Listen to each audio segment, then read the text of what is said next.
SEC champ. Epic battle for the conference crown. It's got a nice ring to it. This is about as good as it gets. Never. We don't fold under pressure. 8 overtime. We sink our teeth in. Touchdown on this play. Georgia wins it. Take it over. Let's go.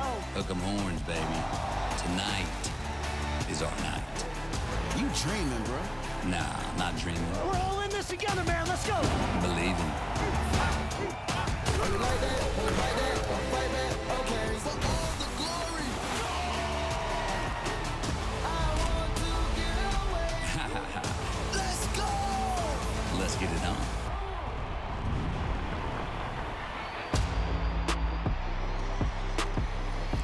Well-worn path for the Georgia Bulldogs, 4th consecutive year in the SEC championship game. They began this season by clobbering Clemson on this field. Don't tell Kirby Smart, well, both teams are in. It's just about a bye. An SEC championship is extremely precious. And dominance under Kirby Smart, of course, you know about the 2 national championships. But Alabama's been an obstacle a couple times in this game. And he is got a team that wants to hunt and is hungry tonight. Remember when they walked off that field in Austin, he said, we weren't here for photos, we were here to hunt. There were skeptics when Texas said in 21 they were headed to the SEC. At that point, the program was down. Steve Sarkisian has built it back, and they look ready in year 1. Yeah, I think Sark's time in Tuscaloosa gave him the blueprint of what it took to compete in the SEC. And like you said, here come the Dogs right now.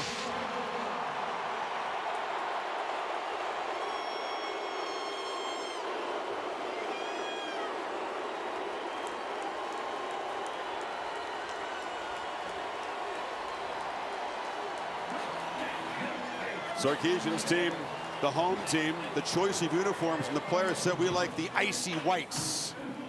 Traditional road uniform. I agree. Sark looks locked in. He was play caller for the Falcons 2 years in this building, and of course for Alabama involved in some very big games here. Yeah, his team got down so quickly in that game in Austin. To their credit, they were able to rebound and make it respectable and got within a possession in that second half. But I think he wanted another shot at this Georgia team, and especially the defense, to see if his offense can match up more favorably. Both teams off very demanding rivalry games coming in. Texas went to College Station, very impressive against the Aggies. Defense basically pitched a shutout, but a lot went into that game. Georgia played a game we've never seen before, an 8 overtime win over Georgia Tech. So both sides digging deep tonight with this championship and a first-round playoff bye on the line.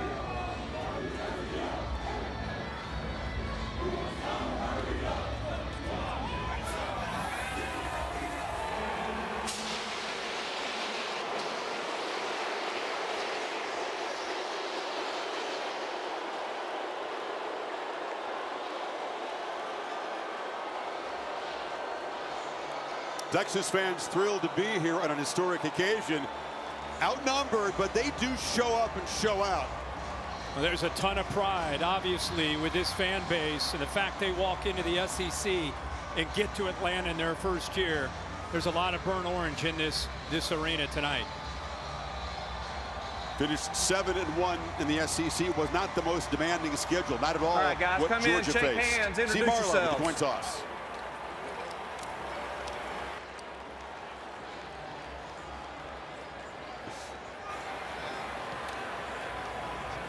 All right, congratulations for making the championship game. Georgia, you're the visitor today. This is your coin. The logo is heads. The pennants are tails. The pennants are tails. The logo is heads. Make your call. Tails. What do you call? Tails. Tails. If I drop it, we do it again.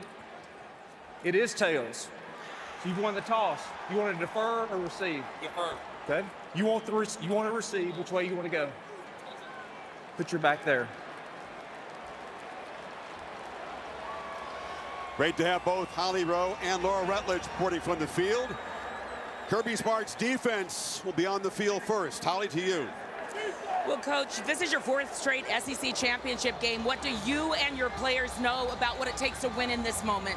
Well, it takes playing really well because you're always playing a really good team when you play in this event, but the venue's awesome. Our kids are ready to play. We're excited. Thank you, Coach. Thank you. And there's big news, guys. Trevor Etienne is going to try to play. He has been out for 3 straight games. He was the most explosive weapon in the last meeting against Texas. He has a rib injury, but is wearing a Kevlar jacket and is going to give it a go. Now let's check in with Laura, who is standing by with Steve Sarkisian. All right, Sark, you have a chance today to make history in Texas football.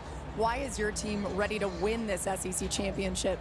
You know, we're just focused on today, and literally it's been that way all week. It's been that way all season. It's been one day at a time, one game at a time.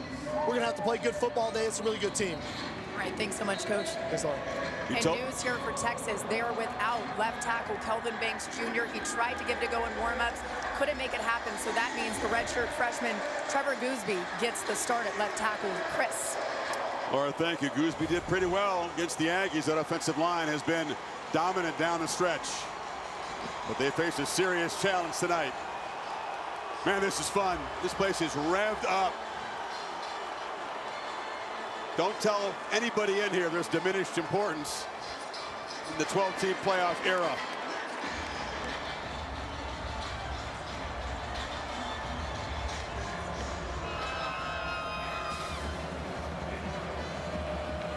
Peyton Woodring to boot it away. Matthew Golden, one of the top receivers in this Texas team, standing in his end zone.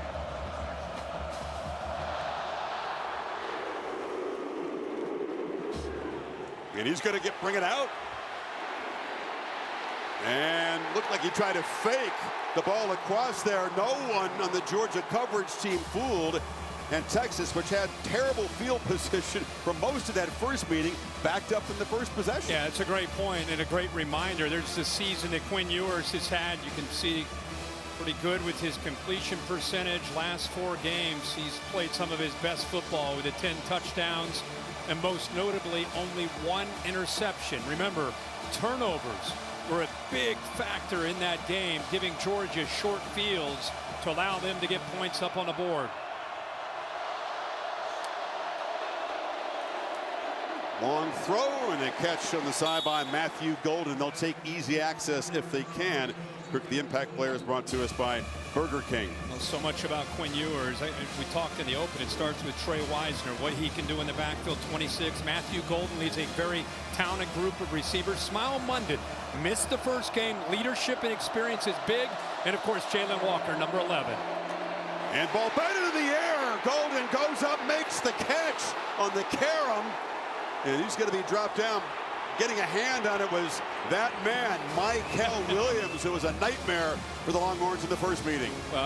Great job by Mykel Williams. And this ball came out, you know, after he started to take off. Watch him run with it. And then it comes out. And Quinn Ewers jumps on top of that football. Heck of a job by 13 once again, being a factor early in this game. Make a case Golden never had possession of that football. Yep. That would be incomplete in that case. That's right. And they'll stop and take a look at that. John Almond is the replay official. There is a difference where the ball be spotted for this 3rd down play. I can't see him having control at all. No, he was running with it, but it was like he was trying to get control of it. He was in a lot of traffic. The ruling on the field is a catch, a fumble, and recovery by the offense. The previous play is under further review. Yeah, I don't think, like Chris, I think you're right. I don't think he ever quite. First of all, good job coming back to the ball. Look at those Georgia defenders going up to be able to intercept that ball. Allen's there, Jackson's there, and then there it is. Just kind of fumbling, rumbling, stumbling. Never really had it secured. You can understand why he'd be stressed out. I mean, a turnover here in the first couple plays, setting Georgia up. The last thing they Deja need. vu, yeah. And in heavy traffic, it's actually a good thing that he didn't hold on. Yeah. Goes back, what would it be, 3rd and 4 now? And they'll spot the ball, assuming this is ruled incomplete, up at the 17-yard line, so they'll make about a 3-yard difference. 3rd down's a nightmare, Kirk, for Texas. This first meeting, they didn't convert their first 10, ended up 2 for 15. After further review, the pass was incomplete. It'll be 3rd down at the 17-yard line. Well, there's a few things that happened in that game. Number one, they got behind the sticks, so they were facing a lot of 3rd and 6, 3rd and 7, 3rd and 8s, if not longer. They're comfortable with those 3rd and 4s. Big thing is, because of the kickoff return issue being pinned way back at their own 11-yard line to start this drive, they're just looking for a first down here, just to be able to get a new set of downs and just kind of get their feet down into this game. Jaden Blue in for Wisner at tailback to Ewers right in this 3rd and 4.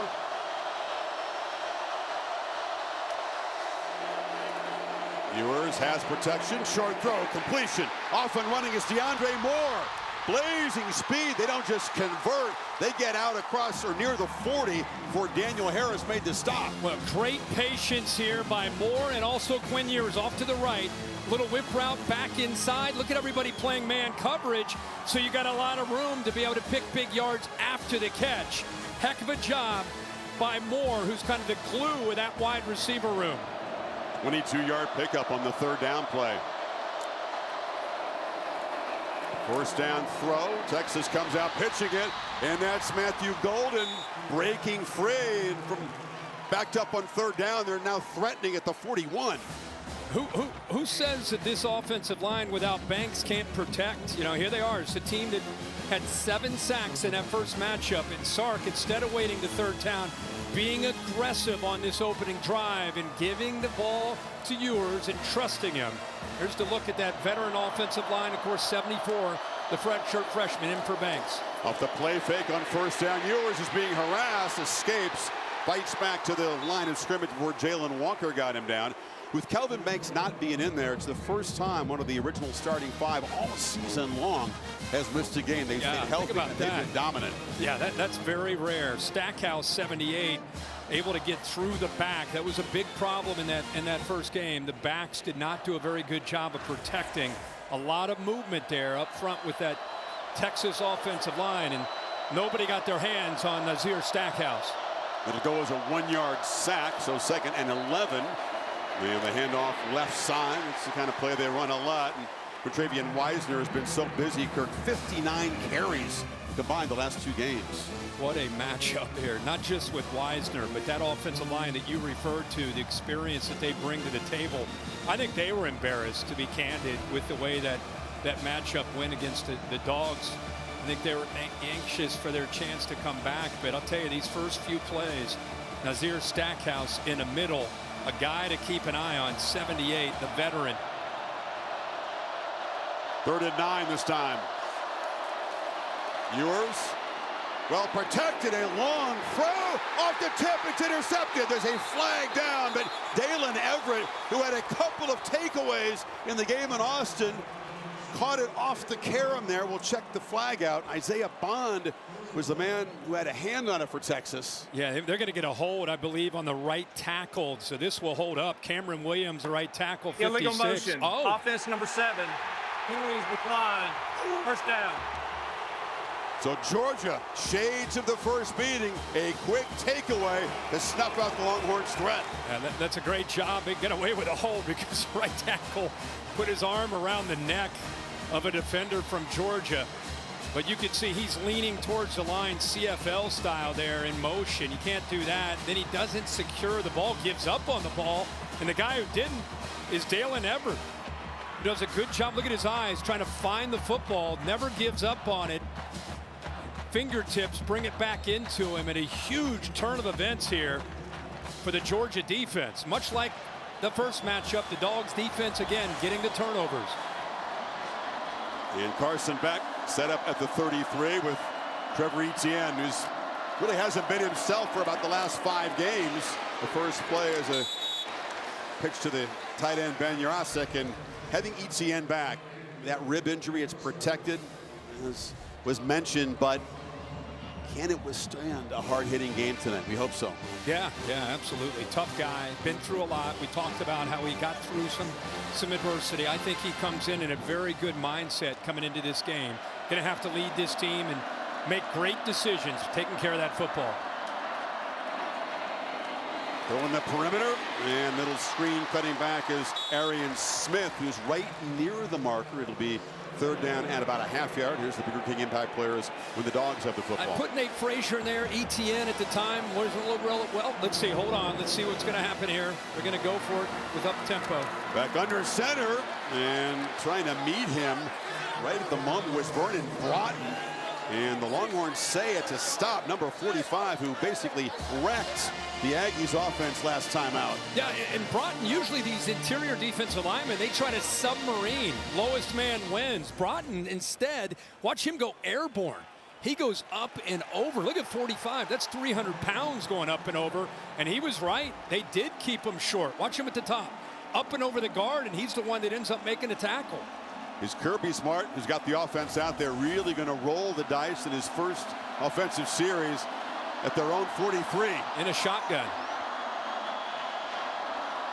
You'll just see they'll try to draw Texas off, and the play clock down at 0, so there wasn't an intention to actually gamble. And what a stop by Broughton as the Texas defense gets off the field, apparently. Yeah, he had the big game last week against Texas A&M and Kyle Field, and steps up big. Like I said, usually you see those defensive linemen that are 300 pounds. They're going to try to get off quickly and get underneath those offensive linemen. But his decision to go up and over, he was the difference, making that stop there on 3rd and short. Look down that defensive front, Kirk. So many grown men, as they say, so many experienced guys. 53 games for Broughton. Alfred Collins playing his 61st game tonight. Bill Norton in his 6th season. Yeah. Sorrell 46th game. That's so rare these days. It really is. It really is. I think that's why this team has confidence. The experience not only up front, but especially on the back end. So they can't make anything happen after the interception. Now Brett Thorson, the excellent Aussie, who punted really well in the first meeting and really has throughout the season, boots it deep. And Silas Bolden waves for a fair catch. And the second possession, just like the first one, Texas backed up. Scoreless in Atlanta.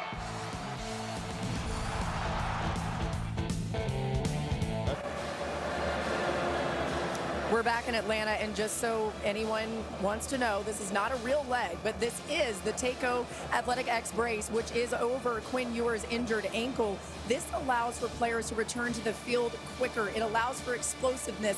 They can still run in a way that they would be if they were healthy. It was developed by Mike Bean and Dr. Fred Furlick, and it is changing the game when it comes to ankle recovery, guys.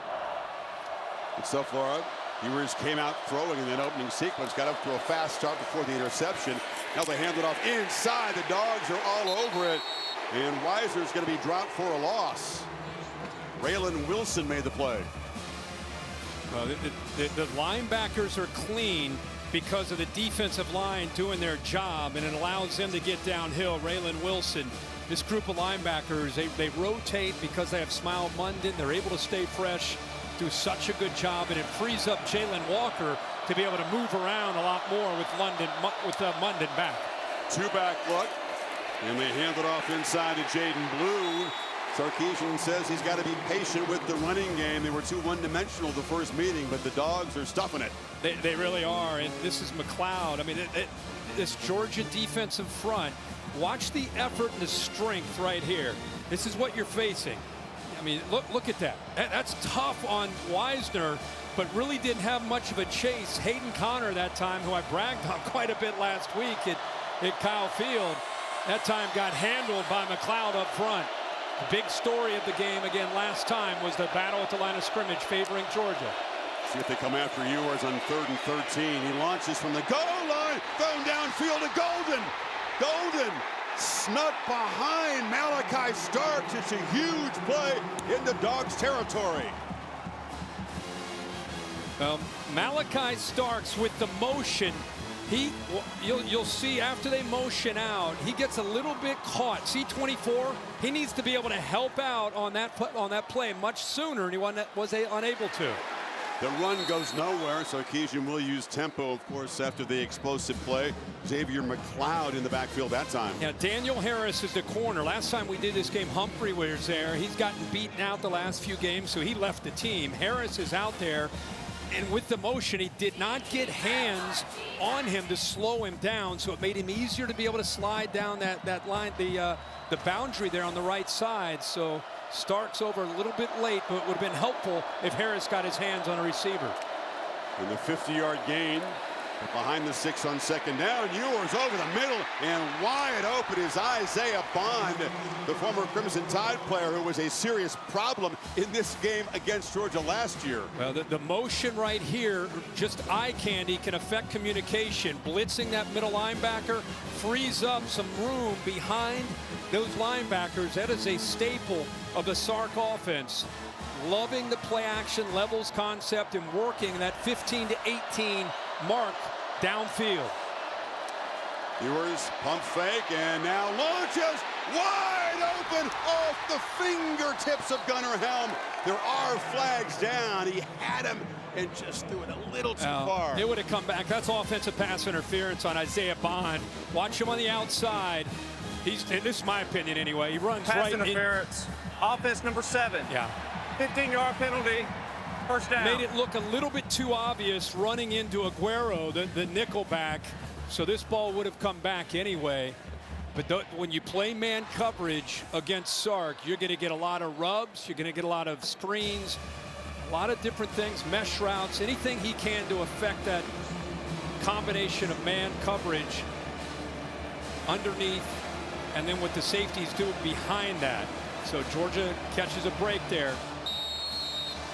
Devastating penalty. Offensive pass interference usually kills a drive. Creates a 1st and 25, like at the 36. And downfield, pitched into the end zone, incomplete. Golden, that time was pretty well covered by Daniel Harris. Well, that's going to be a battle at the line of scrimmage. Sark again, I think he just sees a huge advantage that he can win on the perimeter with these receivers against these corners. Testing Harris that time, not bad coverage, and Harris has great length. And at the end, that right hand gets in there enough to be able to affect the timing of that. But the ball right on the money, giving him a chance there on the touchdown.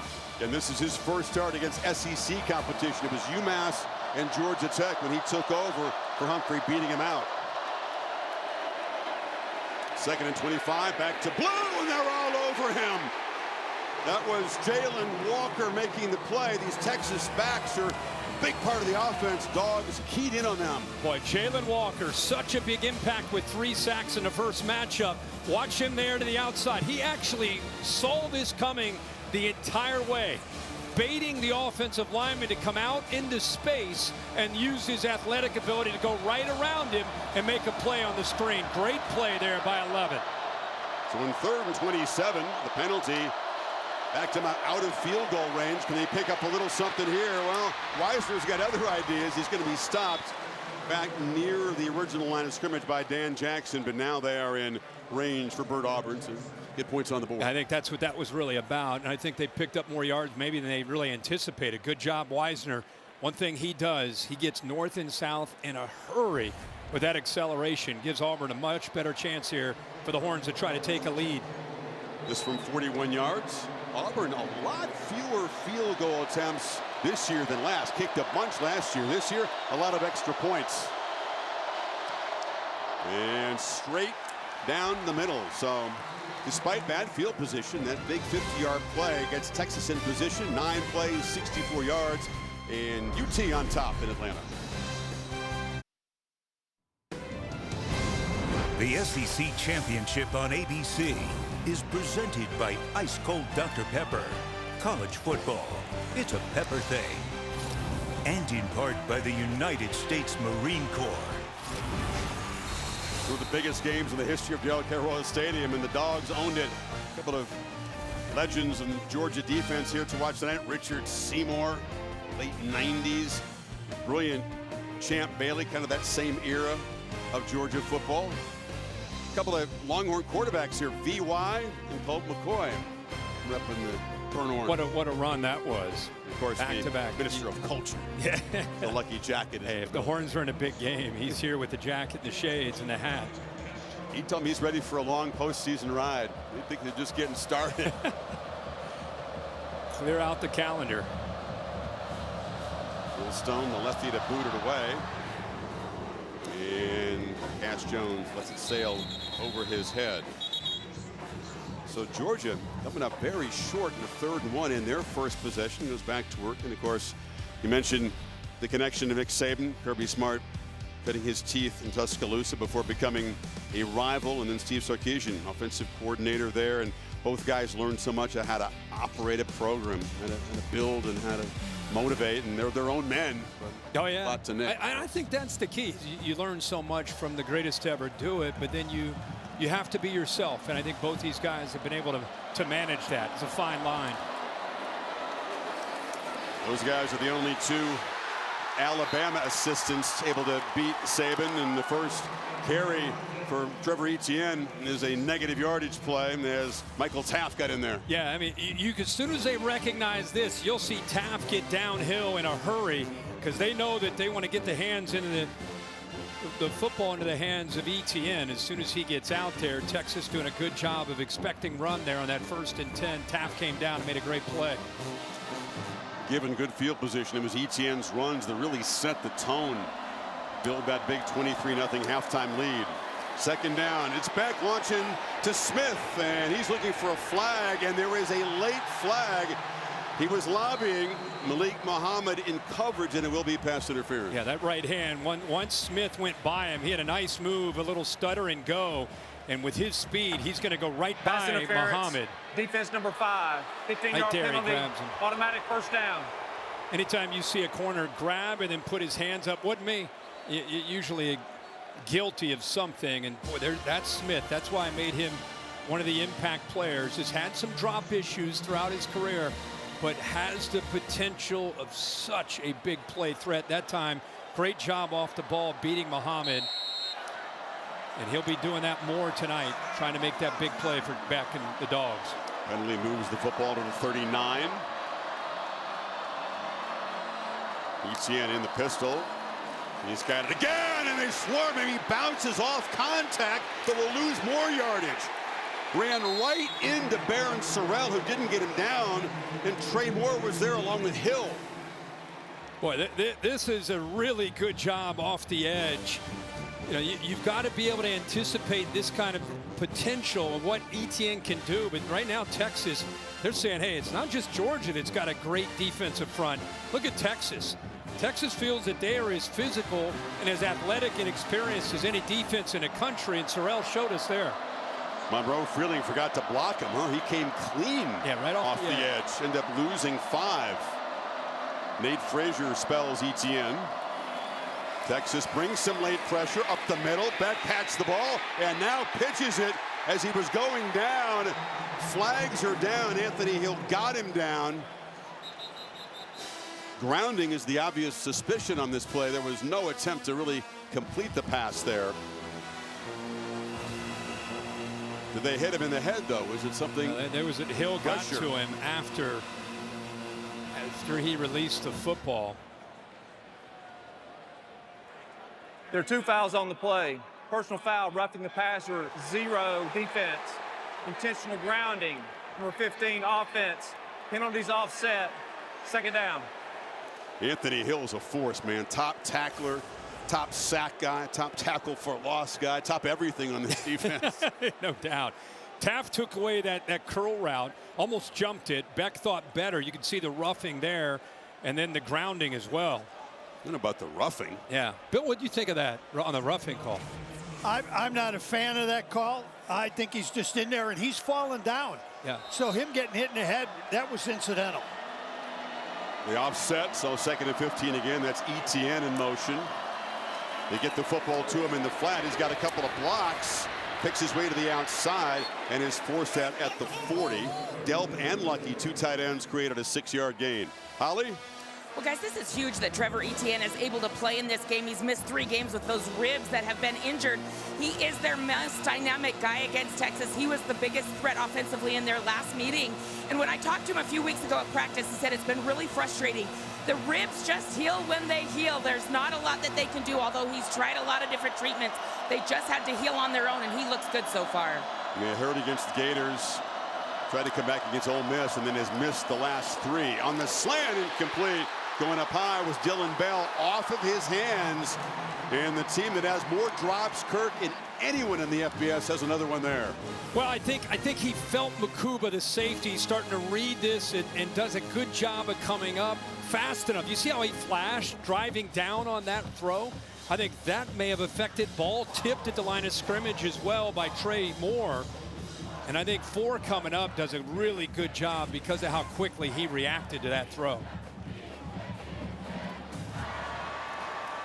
So Thorson on again. Golden standing at his 12. High, deep boot. And Bolden is going to let it bounce into the end zone. And Texas will have their best field position of this game so far. A lot of defense so far in Atlanta on the Horn side.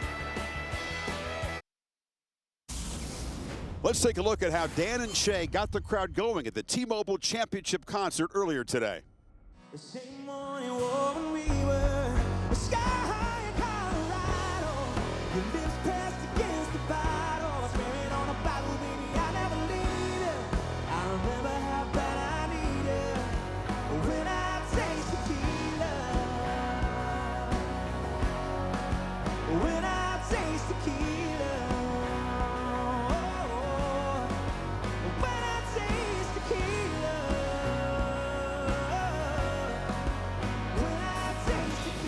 Championship Saturday, different texture, Kirk, in the 12-team bracket era. Both these teams safely in. The winner would get that bye and get ready for the Sugar Bowl in the quarterfinals. Loser likely to host a playoff game. Yeah. Different texture. Very different. 11 of the 12 locked in before today. Right. Strange, isn't it? Yeah, it feels strange. We got 12 teams, but not as much drama. No, I think that was not what we expected. It's been a tremendously dramatic stretch run in the sport. All these interconnected results. But now it looks like if Clemson wins the ACC tonight on ABC, they'd go in along with SMU. If they lose, it opens up a spot for another SEC team, perhaps Alabama. Yeah, I don't know how it's going to shake out. I'm looking forward to watching and seeing it tomorrow. Hand off. Weisner running hard, running aggressively. That's what he's done down the stretch. He got 10 that time in the first end of the 35. Well, how about Gooseby, the left tackle, in for Banks, doing a nice job here. See the late movement from Georgia, trying to affect the communication of the offensive line. They do their job, but if you've not watched Texas a lot this year, this 26 has been a remarkable story. Weisner is physical, very, very tough to bring down. Did not have the job at the beginning of the year, but through some injuries, he sure has earned his opportunity. They fake it to him. Ewers off the blind side. That was the problem before in this first meeting, and Chaz Chambliss got him on the blitz. Yeah, you would think coming on the blind side it would be Gooseby, but instead they moved the tight end. That's Gunnar Helm trying to pass pro. And that is a hard ask against Chambliss, who's become one of the better pass rushers on this Georgia defense. I think that's the area he's improved the most. What a matchup that favors him, and he takes advantage of that. Now they get Texas again behind the sticks. That's the 6th tackle for loss and 2nd sack already for the Dogs. Again, 7 in the first meeting. Handoff and fighting to get a couple of yards. Weisner couldn't escape the grasp of Smile Munden. Well, it's great to see Smile Munden back on this defense. Missed 4 games, including the Texas game. And I think more than anything, a guy that's played in national championships and SEC championships, best communicator out there. Just his presence on the field for Georgia gives the rest of this defense, I think, a feeling that they can accomplish even that much more with him being out there. Final 30 seconds of the quarter. Texas facing a 3rd and 14. Pressure comes. Ewers on the move. Clips it downfield. Going up and making the catch is Golden. His 2nd huge play. Again, he beat Daniel Harris. Yeah, this Texas team has lived off of the big play all year. 3rd most in the FBS with 20-yard plays. Already 4 tonight. They clearly are going after Daniel Harris. Great job of improvising by Ewers, who got flushed out of the pocket. We saw him move around against A&M, even with the gimpy ankle. Does it again tonight. How about the location of that football there on that big play for the Horns? Golden at a 50-yarder and a 32-yarder. Texas on the move here. Georgia with 9 yards of offense in the first quarter. back after this message and a word from your local ABC station. You're watching the SEC Championship on ABC.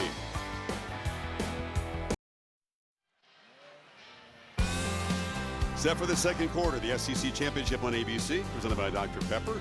You got more shots taken by the Longhorns than any bar on 6th Street in Austin, right? What an improvement around this stadium that they've made. It is beautiful here. Congrats. Different philosophy from Sarkisian. This is a short pitch on the edge. Weisner has some space, lowers the shoulder, and powers for about 6. We got a kick out of this when we were at the break. I think we saw it live, but you got to keep your eye right here on Kirby. He's down there. He's trying to make a play, trying to help out, trying to help Daniel. His face knew it was going to happen. Look at him in the background. Ha! Body English couldn't help. Back to those safety days.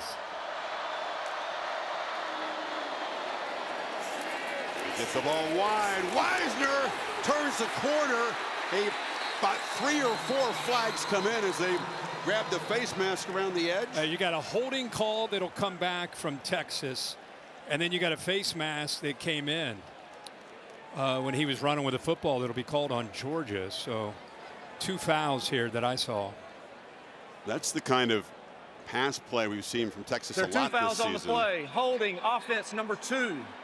Personal foul, face mask, defense number 7. Penalties offset, 2nd down. That was Matthew Golden who was trying to help out there. There's the obvious face mask that Harris has. But a different approach, Kirk. We're going to show an impressive graphic because Quinn Ewers, most of the year, there's the hold by 2 right in the middle. Most of the year, it's been a lot of screens, a lot of underneath, a lot of yards after the catch. Look at that. Downfield, attacking, especially at number 7, Daniel Harris. Jaden Blue's in the game. That's off the hands of DeAndre Moore. A high fastball that he couldn't haul in. That's a tough ask. You get in there in the middle of that defense where you got a safety coming downhill on you. You got a linebacker. He fires it in there. He gets it to him, but all around him there are red jerseys. I know, but coach, you got to make that play. Yeah. I'm with you, but that's a tough one. It's a fastball coming at you like that with those safeties coming downhill. Let's see what they do on 3rd down. Need 5. Been sharp on 3rd down so far. Pressure comes, and it's checked down. The catch is made right at the marker by Moore that time. Where are they going to spot it? Malachi Starks got him down. He's going to be about a yard short. And here's a 4th down decision. Boy, his route had it beyond the 1st down, but the football brought him back. Arch Manning coming in the game. Yep. He's been a situational player. He's an effective runner. Ran for a touchdown against Texas A&M early in that win. Dogs will be expecting that. Remember, Haynes King gave this defense fits last week. A dual threat running quarterback. Play clock at 5. It's not snapped to Manning. It's snapped past him. Little wrinkle, and Jaden Blue dives for a 1st down. Well, all eyes are on 16, right? All eyes are on 16. They're going to run it here instead through the legs and directly to Blue. It's a heck of a job by the center. All the Georgia defense, anytime 16 comes in the red zone or short yardage, he's going to carry it. How about the center? Jake Majors has seen it all in college football, and apparently he can also do this. Snap right through the legs. Heck of a job there. Good call by Sark. And you're right, all eyes were on Manning. He might not be done for the night. This is Weisner bouncing it. We expect, with the ankle not 100% for Ewers, that Manning could play a role tonight. Flag again down. Especially after Haynes King last week. That one's on Isaiah Bond. So these receivers on the edge against with the run game, they're locking up on some of these Georgia defenders. That one's going to come back too. Look at Sark, frustrated.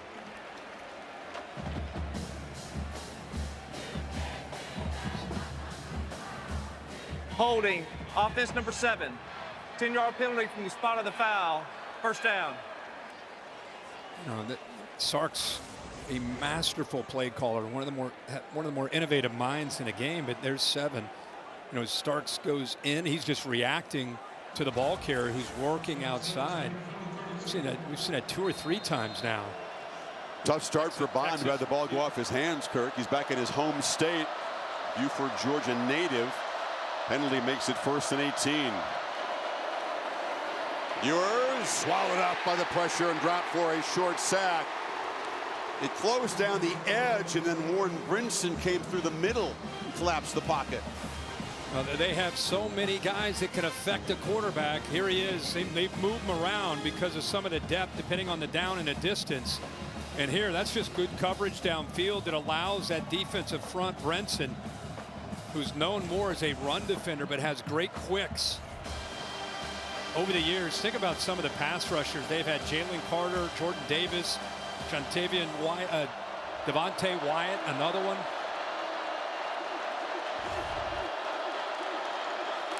Second and 20. Ewers pitches it short. Blue is going to be dropped for a loss. They're going the wrong way. Raylan Wilson stopped the running back, and they're now back out of field goal range. Yeah, Georgia's not afraid to play man coverage, and even though Ewers is attacking these corners, they continue to play man to man.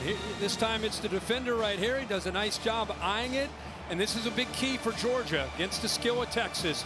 Can you make plays out in space, especially with the linebackers? Great job there by Wilson. Had a first down at the 25, flirting with the red zone. Now they're out of field goal range. Need to do the same thing last time. Oh, Ewers was caught off guard by the snap. Still makes the catch and the completion, and just like last time, Kirk, too far to make the first down, but Moore's going to get yardage and make it a more comfortable field goal attempt. Heck of a job by Ewers just to secure this. He's looking around, ball comes back. Thankfully it hits him in an area where he can use his athletic ability to be able to secure it. Could have been worse. Could have been worse. A lot worse.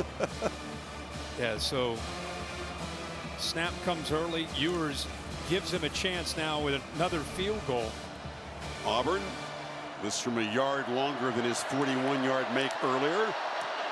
And this one straight and true. So a 56-yard play. Texas stalling with a penalty, but up 6-0.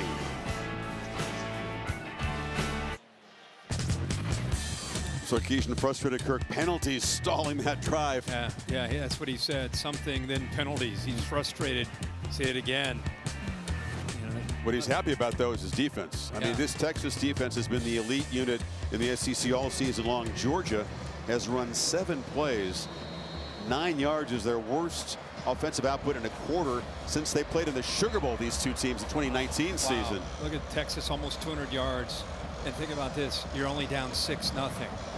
I mean, how fired up Georgia's got to think, you know, hey, guys, that game hasn't gone our way, but we're down 6. Let's go. Definitely true, but they got to find a way to move the ball against this defense, which is salty again. Holly? Well, this Georgia offense has been sitting on the sideline for so long. Just now, they're trying to really start moving around. The offensive line yelling at each other, let's go, let's go. You saw that time of possession. They've been sitting more than playing, and they know this is the time they've got to pick it up and go on a drive. They're trying to do that by giving each other energy over here, guys. Well, remember, the first time these guys matched up, it was all about the turnovers in a short field. It wasn't as if Georgia went up and down the field. I mean, they had a short field, and especially in that first half, that's where they got most of their points. They held under 300 yards offense for the game. After that fast start, really had one productive drive late in the game that salted away, but you're right.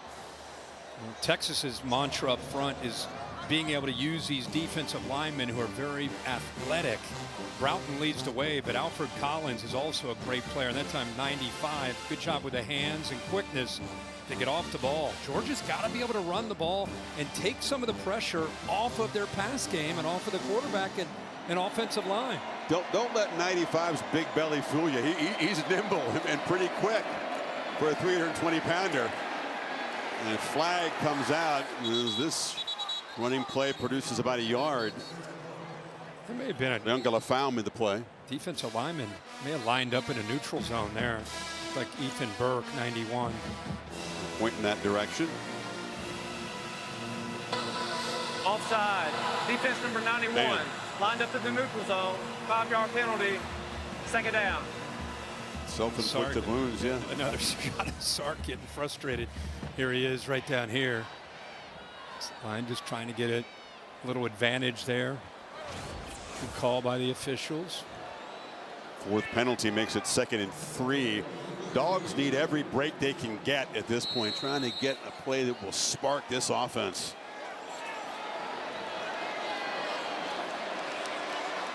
Texas playing up close to the line. They're not fearing downfield shots, but over the middle, harassing the tight end. Found a little spot in the zone there.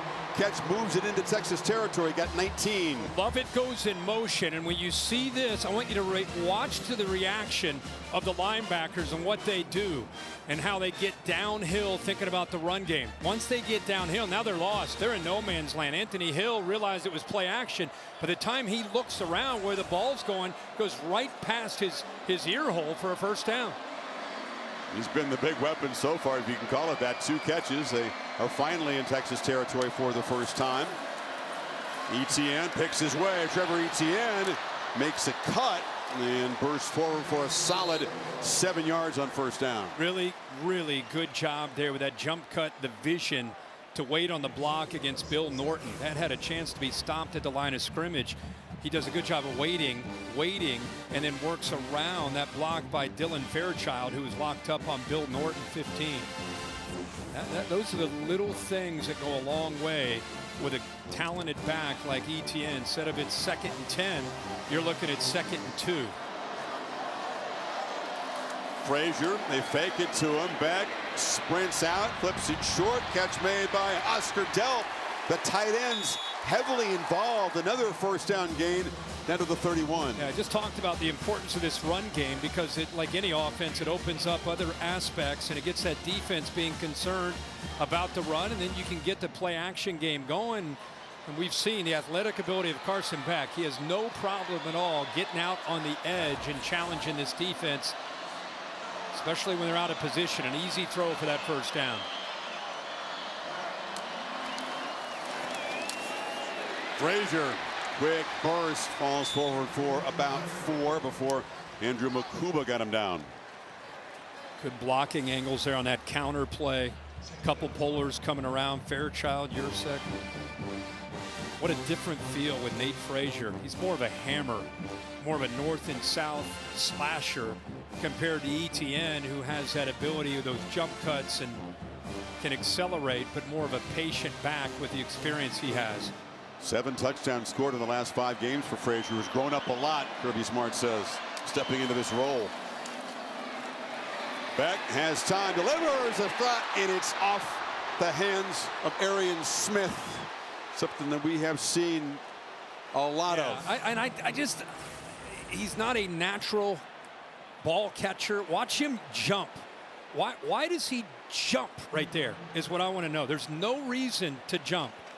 The ball is thrown right on the money, and yet he goes into the air. You know, I think that's like a crutch to try to help him use his body to secure the ball, but he's a great player, but man, that's been a big problem for him.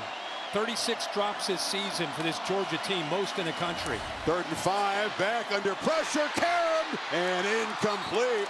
Closing in was Makuba, who thought he could pick it off the bounce, and it's 4th down. Now that's good pressure from Texas. They decided to dial it up. They walk up the pressure. Anthony Hill comes a little bit late.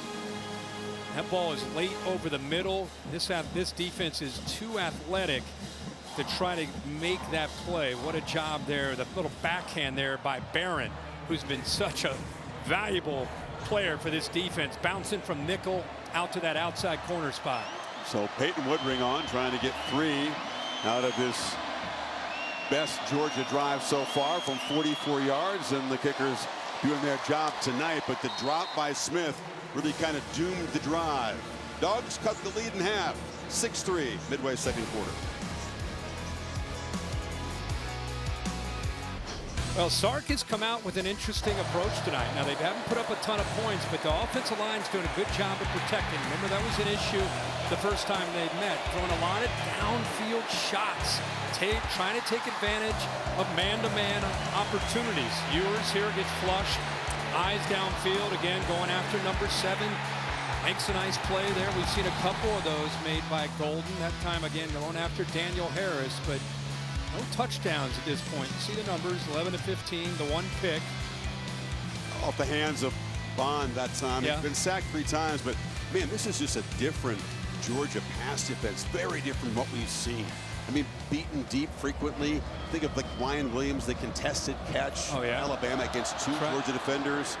Mississippi State had a bunch of downfield shots. It's a defense that's given up 12 touchdown passes and only has 6 picks. That's just different. Right. I don't think the corner play they've had over the years, they've been pretty spoiled here, the way Kirby has recruited and developed. Well, 12 noon Eastern time on ESPN, the extravaganza begins. The reveal of the exclusive rankings, the 12 teams. Boise State doing a good job at the field. Yeah. They lock up them. Yeah, how about Arizona Mountain State West. looked dominant. Sure did.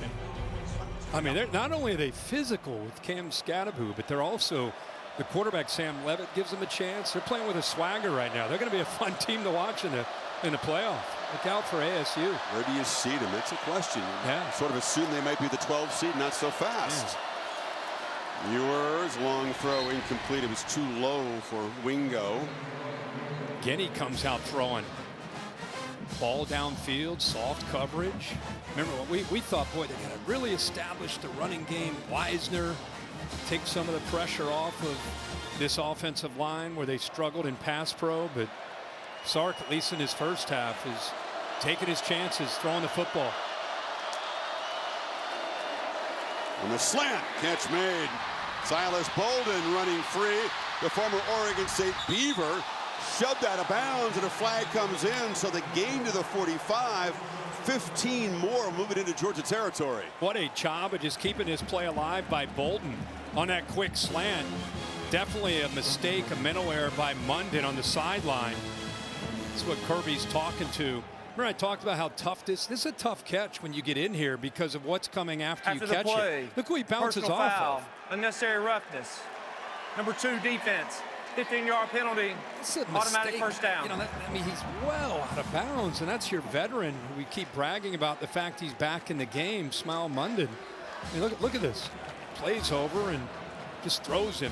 How about Bolden? We saw him make plays for Oregon State a year ago. Talk about a guy who's 5'8", 160 in the middle of all those big bodies. Bouncing off of Dan Jackson, who's as ferocious a hitter as there is. The safety position in the SEC just bounced off of him. Play fake on first down. Ewers, long throw, sideline. It's knocked away. Wingo got his hands on it, and Dalen Everett delivered the blow to knock it loose. Well, they use max protection with a couple tight ends, Davis and Gunnar Helm. Gives him enough time on 1st and 10 with that play action look, but unable to hold on to the football. Both sides having trouble holding on to the ball. Yeah, receiving course. Yeah, and that ball's easily caught out of bounds for a first down, but through his hands. 2-back look, blue motioning out, and Ewers down the middle and catching it and taking a huge shot. Jackson delivered the blow, but Silas Bolden, another big play. We just said that Dan Jackson's one of the more ferocious hitters in the SEC, and this is what we're talking about. And Chris talked about the size. He's 160 pounds taking that hit. He knows it's coming, too. Brace yourself, and then to hold on to the football. Well done by Silas Bolden. That's guts right there. They went to the portal and got 3 players. I wondered why Bolden hasn't made a bigger impact. Very talented player. They got a lot of guys who can hurt you. And after a quiet season, 2 big plays here. Wisner off the right side. And thanks to the officials for just letting us have this the SEC championship. Safety blowing him up. No flags, clean play. Took the hit like a man. First down, on to the next play. Thought we might get defenseless player or something's coming, but instead, game on. Football. Yeah. That's what we do. Texas, incredibly dominant first half, trying to add to this lead before halftime. On the move, Ewers backpedals and has to just throw it away. Looked like he wanted to go back in the wheel route, but Wisner was well covered that time. Boy, Sark is pulling a lot of these linemen on these, giving these false reads to affect the linebackers, and it's working. He's getting these guys to fly up to try to be concerned more about the run game, but that time no one open downfield. There's a third down play. They're in field goal range and also in the red zone, trying to finally get to Pater this afternoon.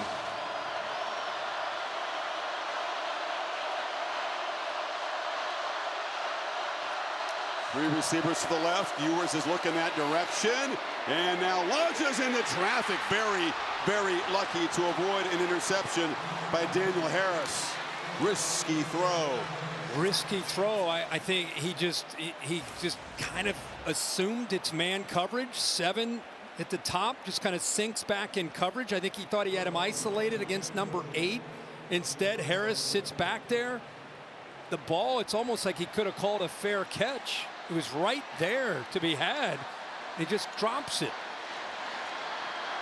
Georgia fans screaming, wait a minute, we had a chance to end the drive. Instead, Auburn tries to go 3 for 3 in this first half. This from 37 yards, whistle before the snap.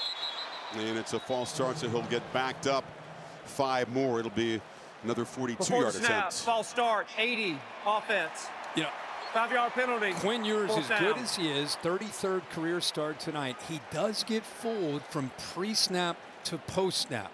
They got him a few times. He threw a couple picks in the game against Georgia where they showed man and then dropped to zone.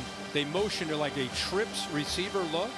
He thought it was man. That's why he took the shot, and he threw it right into the hands of his safety. Lucky, very lucky, it wasn't picked. So now from 42. Auburn hooked it and missed it, and Texas comes up empty. So the 5-yard penalty was important. That would have been good from 37. That had been kicked the same way. And the Dogs still hanging around, completely dominated, but down only 3, 4:36 left before halftime.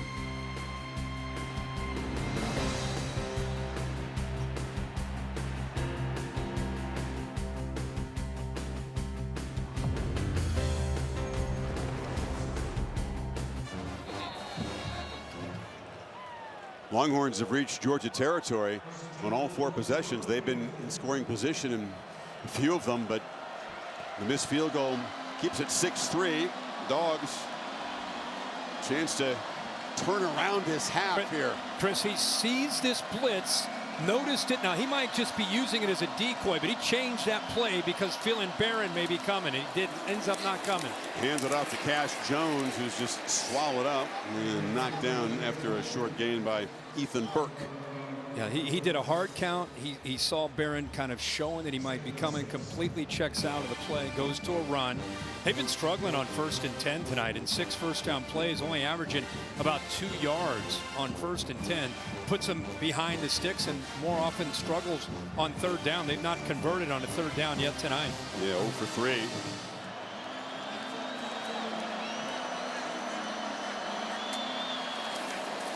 Off the fake, Beck drops back and fires down the middle, incomplete. Michael Taft was in good coverage against Lawson Lucky, broke it up. Laura? Well, Chris, we just saw Za'Darius Barron with another opportunity, and he's been on this sideline saying, look, he is going to throw us interceptions. We have to capitalize. He was frustrated with himself because he thought he's missed a couple opportunities in this game. And remember, guys, he told us when we talked to him about the chess match with him and Carson Beck. A lot of respect for this Georgia quarterback and the way he sees the game. Beck started out 5 for 5, Laura, 4 incompletions since then. Etienne in the game on 3rd and 6. And Beck will launch downfield on the edge. 50-50 ball. It's broken up. Bell well covered again. It's Gavin Holmes down there, and it's 4th down. Punt team. Good coverage by the Texas defense. There's a one-on-one matchup, but good tight coverage there by Holmes, the backup corner. Watch the young freshman 11. Little move, little hesitation move, works around Freeling, and enough, I think, for Beck. That receiver's not open, but he had to get rid of the football. Good job of pressuring that time on 3rd down at his blind side by the freshman Simmons. The pass game continues to be dysfunctional for the Dogs. Another punt.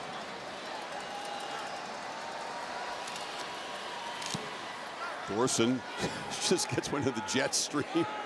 And there's not going to be many fair catches whenever Silas Bolden is back there. He just doesn't believe in them.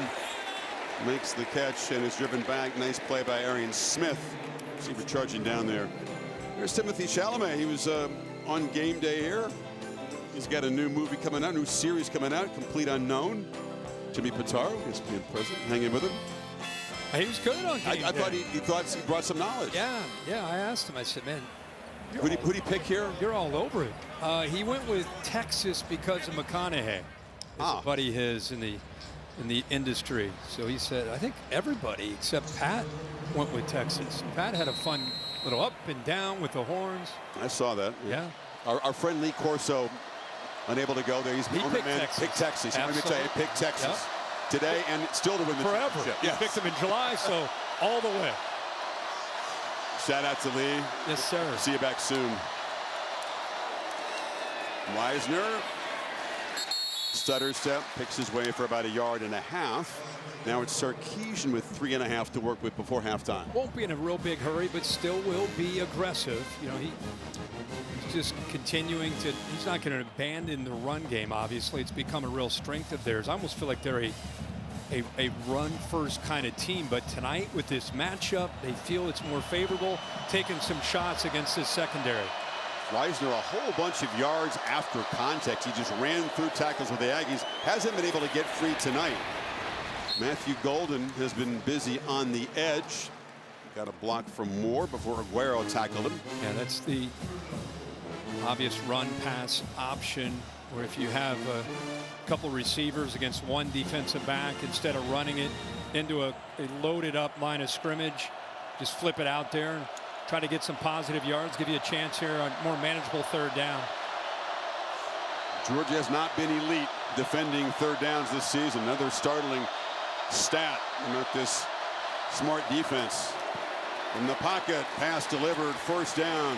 There's DeAndre Moore hanging onto the football, picked up 7 there across the 30. Yeah, like I said, they talk about him being the glue of a very talented wide receiver room. I'd love to see him not only catch the ball, but I'd love to see the fight after the catch there just to make sure he got the first down. This will change the philosophy. We get to the 2-minute timeout. Still all 3 timeouts. Plenty of time for Texas to work into field goal range, if not more. Ewers 15 completions, 217 yards so far.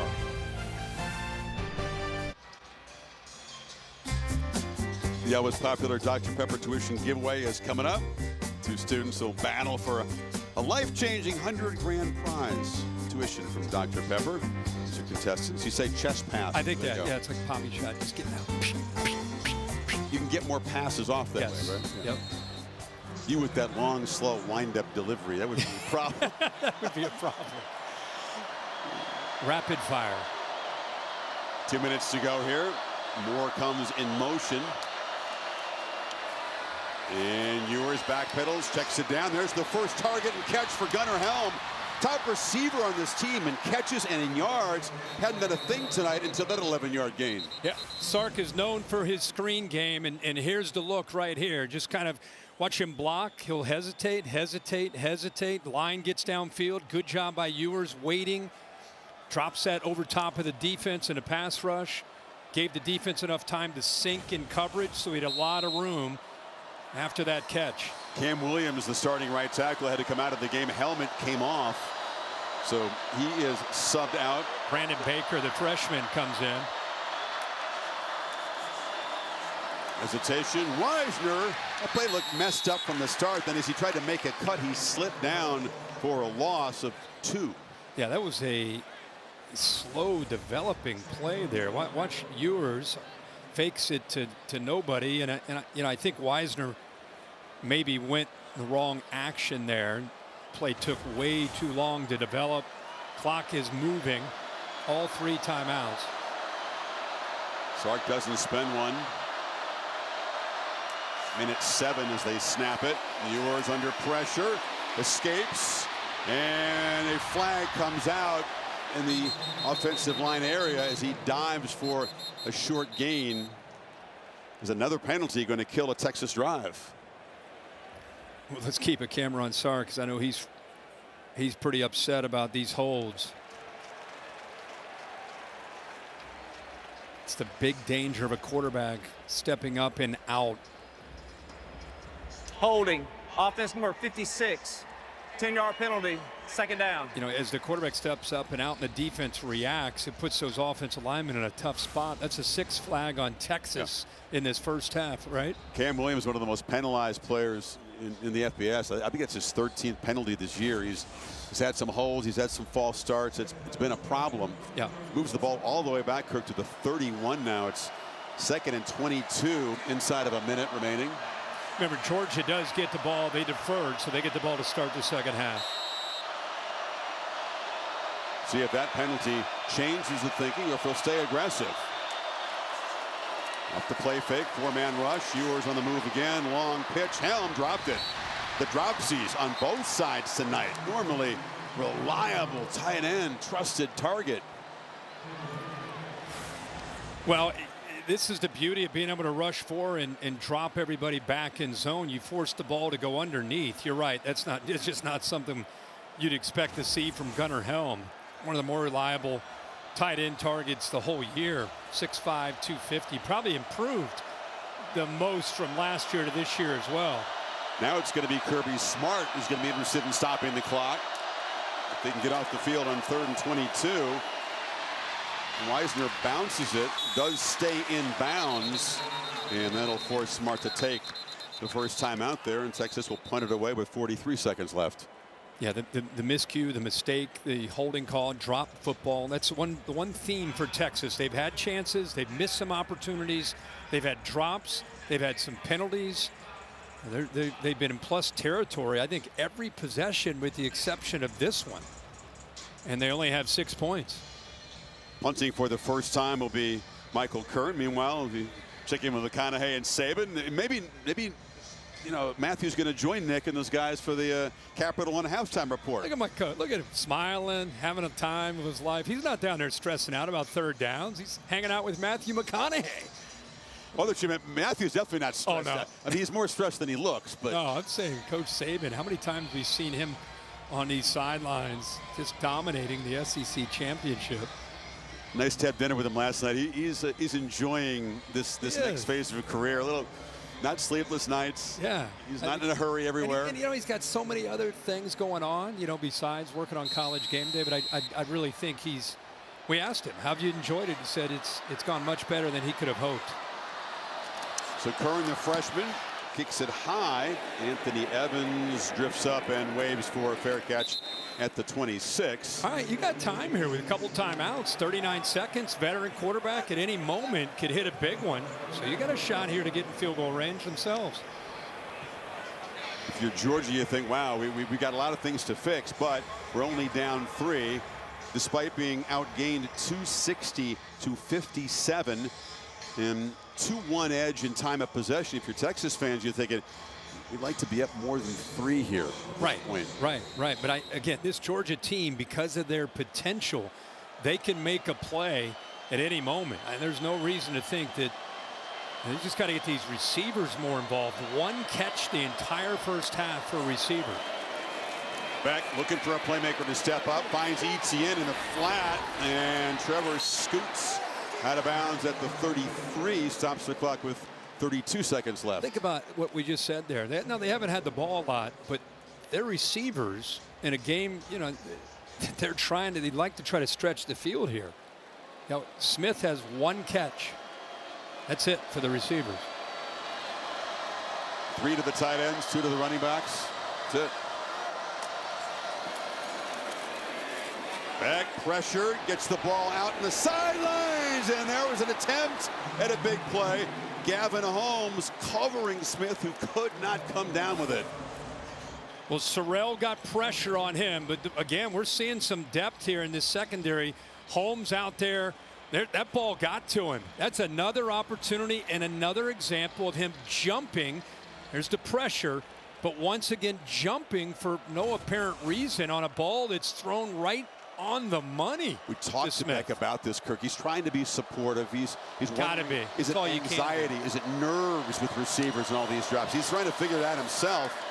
But, you know, Etienne on the edge will get a first down to 20 seconds. He's trying to be a leader and not show his temper, but his patience is tested at this point. I don't blame him for that, but you have to. You don't have any option as the quarterback. When your guys who are your guys going to battle for you, dropping the ball, the last thing, you may want to talk to him one-on-one, but you need to continue to encourage him, continue to put your arm around him, continue to tell him you believe in him. Because it's hard enough for these receivers. They start thinking about it and worrying about it. Going to get a free play here back. Pump fake, now a downfield shot, looking for Evans, and he threw a pick. This will come back. There's another flag down in the secondary. Mukuba came up with the football. He takes a huge shot as he gets in the paint in the Texas bench. I don't see another flag on that one. I think you may have pass interference. So you had the free play. And then you're going to have pass interference as well. It leaves them just 8 seconds. They've got timeouts. They've got a little work to do even after this penalty is marked off to get in field goal range. Yep. Penalties, a big story for Texas in this first half. Offside, defense number 11 is declined. Pass interference number 9 defense is accepted. 15-yard penalty, automatic first down. That's the 7th penalty, and it does move the ball to the Texas 47. So Beck, with one completion, can get in field goal range here. Yeah, here's the look at the interference. Holmes looks back a little bit late. By then, he'd already made contact, and the penalty had already been called. Peyton Woodring is solid in the opening game against Clemson. He booted his career long from 55 yards. So they're getting close to that with one more completion here. 8 seconds to go. Got to be very mindful of that.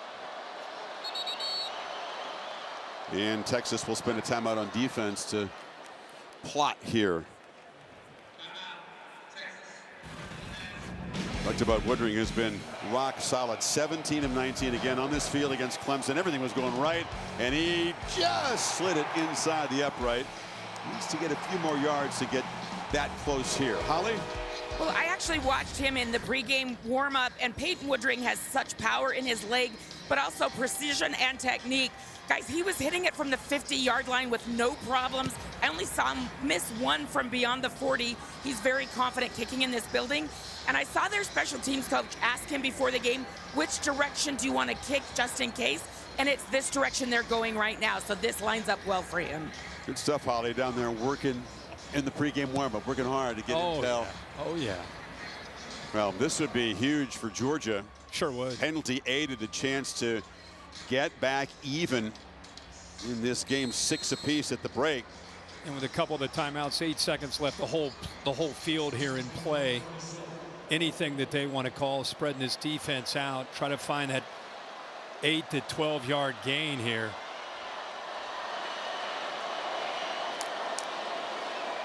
Another free play. Texas jumped offside again, and another interception's going to come back. This is Anthony Hill who made the grab, but Texas just not holding their water, as they say. Well, you know what Sark's going to be talking about with this football team.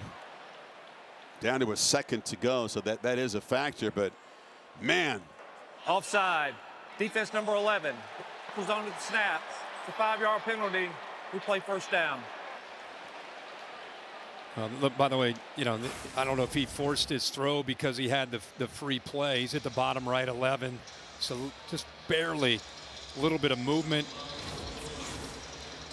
I'm guessing that Beck thought that he had the free play. He puts that right into the hands of Anthony Hill. And that's very costly. Had they been able to get a short completion, you get a timeout, you have a chance at a field goal. Now nothing but a second left. You got to chuck it down in the end zone for a Hail Mary attempt.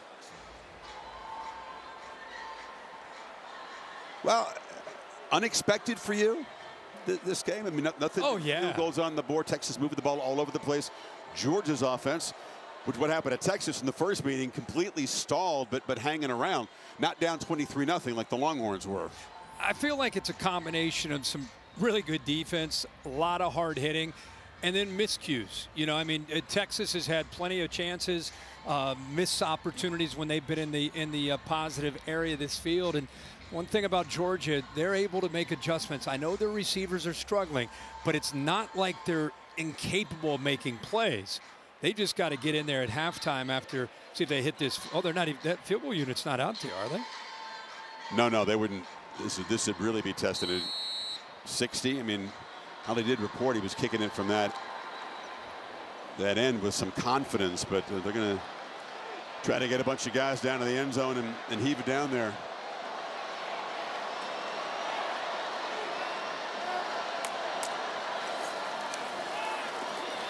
Back. Can he step up and even launch? Chase from behind. Ball knocked free. It's bobbled around, scooped up. The Horns on the final play of the half, trying to make something happen. Anthony Hill laterals it. They're still going. And now they lateral back to a Bulldog in a wild, frantic play. Most entertaining moment of the first half, frankly. Peck got hit. And he's down. Hard, yeah. You know, there was a play last week against Georgia Tech that he got hit, and I wondered at that moment if he was going to be okay. And again, as he releases this football, as he starts to, he gets hit again. Now this one was Trey Moore that got to him. That Georgia Tech game is actually very, very similar as he starts to go into the throwing motion. Yep. Is where Moore hit him. It's good to see him up and walking off. Tremendously punishing game, what you're talking about. We'll get an update on that at halftime. Then we'll go to Laura. Steve Sarkisian, his team's lead 6-3. All right, thanks, Chris. Coach, 8 penalties in this first half. How do you get your team to clean some of that up? Well, hopefully they call them for a holding one of these times, too. Let's go to Holly Rowe with a little bit more. Coach Smart, what just happened to Carson Beck? What did he say to you?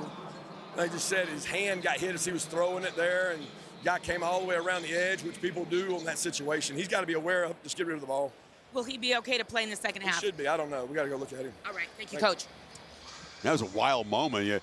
The ball knocked loose, and Anthony Hill's a tremendous athlete. Ends up with, then they lateral it around, and there was a chance after the ball's knocked loose right there by Moore that Texas could have come up with a defensive score there. Yeah. 0. Yeah, it got interesting there when we started to see the laterals, but this is every fans and team's fear when you see a quarterback go into that throwing motion. Brock Purdy had a situation in an NFL playoff game where he had an injury to an ulnar nerve, and let's hope that he's going to be okay as they check him out there at halftime. If he can't go, then Gunnar Stockton, who's not played against the SEC this season, will come in there. Capital One halftime report coming up right after these messages. You're watching the SEC Championship on ABC.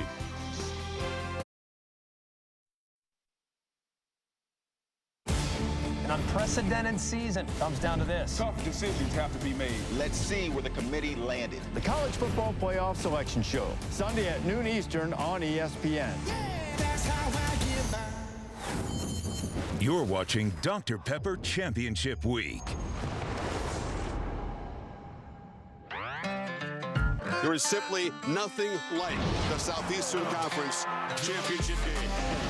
That's just how I was raised. Stuck in my going up and making the catch. A lot of defense so far in Atlanta.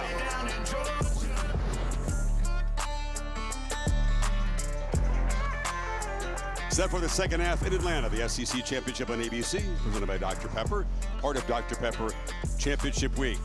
The news for Georgia fans is deflating. Moments ago, Carson Beck making his way back out onto the field. Consoled there. Not the look of a guy who's going to be able to go in the second half. And Gunnar Stockton, the backup, being pumped up by teammates. Apparently it's his show, and Georgia will have the football to begin the third quarter. Yeah, and just for people that aren't familiar with Gunnar Stockton, I mean, this guy was a 5-star, like most players that go to Georgia, the #1 ranked top dual threat quarterback. So a different kind of quarterback. See if he can spark this offense. Stats brought to you by the U.S. Marine Corps. Notice just 54 total yards, -2 on the ground. First time they've had an SEC championship game. This is the 32nd year of them. Did not have a touchdown in the first half. No, but you know, it'd be interesting to see what Mike Bobo does, because even if Carson Beck were coming back into this game, they're looking to be able to create some matchups, you know, favorable matchups. We've not seen these receivers have very many opportunities. We talked about that towards the end of the first half, just a one catch. Ali, what can you add? Well, Kirby Smart has told me that Carson Beck will be unable to return to this game. They are not going to talk about the hand injury right now because they don't know exactly what it is.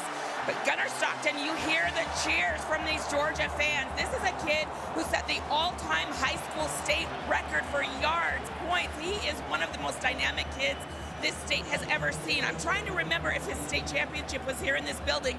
I'll have more on that for you. But guys, he is someone they believe in. They've all been hyping him up over here on the sideline, getting ready for this big opportunity.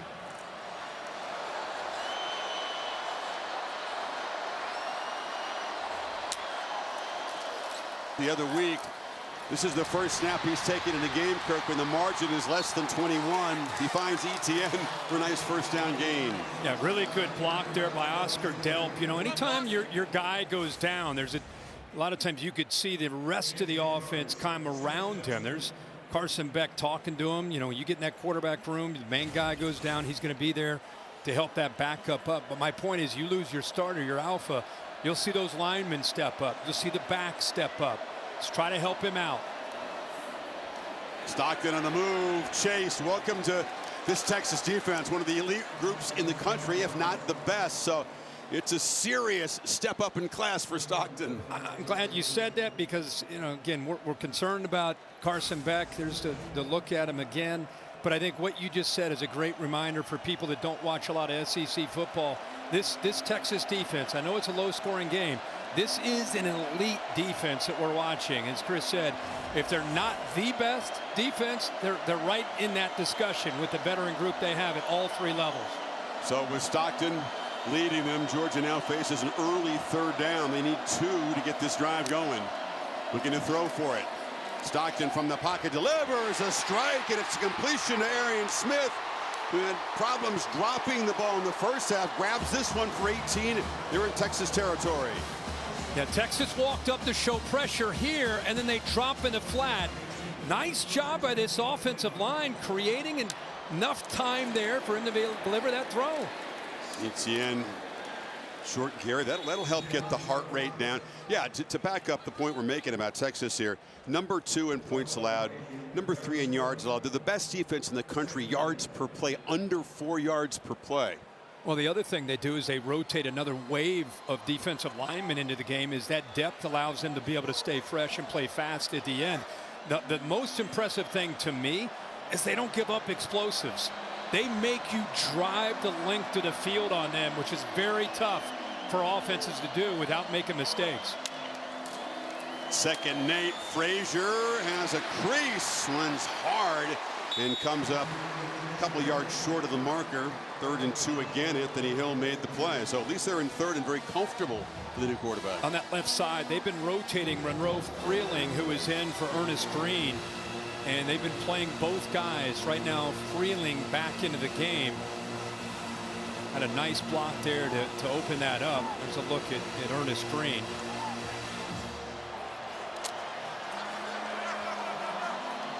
Plenty of time on the play clock. They fake it to Frazier. Stockton back pedals. Pressure. He can run. He's got space. And he's going to make the first down with his legs. Takes a shot at the 37. And the Bulldog bench all fired up and moved the sticks again. But you see the reaction from the Georgia sideline? That's what I'm talking about. The backup quarterback comes in. They go trips into the boundary looking for play action. Texas takes it away. This is the element that he brings. But look at the end of this play. Takes on the corner. Look at the Georgia sideline reaction to the backup quarterback trying to provide a spark for this offense. 6'1", 215. Not a huge, solid build on him. Pitch to the edge. Love it. They're succeeding, winning on first down, which is helping this young quarterback. And I got to give Mike Bobo some credit for this. Is a big. You said it. This is a little different than UMass. I mean, this is a big atmosphere. Mike Bobo's been here. He's done it as a player. He's called a few plays to just kind of ease him into this game. A couple easy throws to be able to allow him to make an accurate throw and get into rhythm. Nice scramble. That's another way of getting those butterflies out of you. Stockton on the move again, and they close him down. He delivers a high throw, and the catch is made. Lawson Lucky went up. They're talking about it. It is ruled a catch on the sidelines. That was pretty fun. What a catch. Great ball by the kid on the run. Did he get the toe down? Oh my gosh, what a play. Oh my gosh, what a play by Lucky. All of a sudden, they can look at that one all day. That's a completion.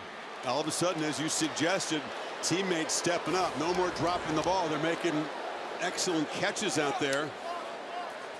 And Lucky with that toe tap, 14-yard pickup. Ball's in the red zone all of a sudden. Well, I love to see after the catch, what an effort. Watch ETN.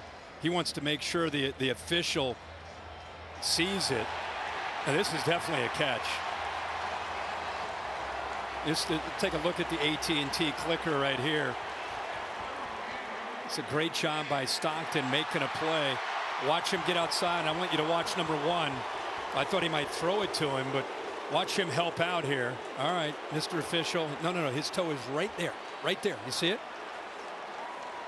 Isn't it funny, Kirk? I mean, the star elite quarterback goes out. Here comes a guy with no experience. They got more yards in this drive than they had in the first half all of a sudden. But I'm telling you, it's the adjustments by Mike Bobo to what Stockton does well, but it's just a team, even a fan base. Listen to this crowd. This is the loudest this crowd has been in this game in support of Georgia.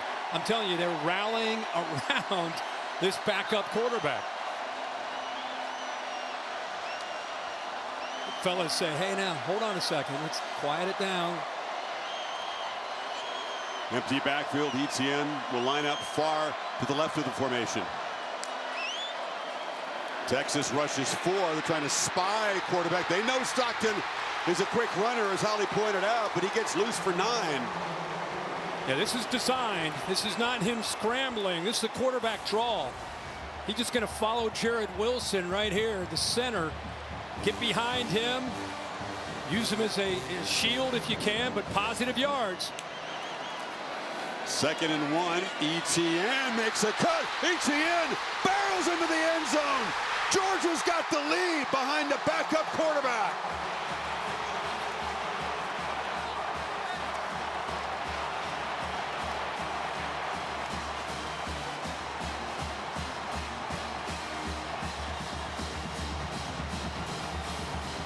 Chris, watch the block right here on the outside by Delp. Comes down, helps down that double team to secure the edge, and then is able to get up to the linebacker just enough. And the ETN, when he starts running downhill, he is a handful. This is a guy that's had to deal with ribs over the last 3 or 4 weeks.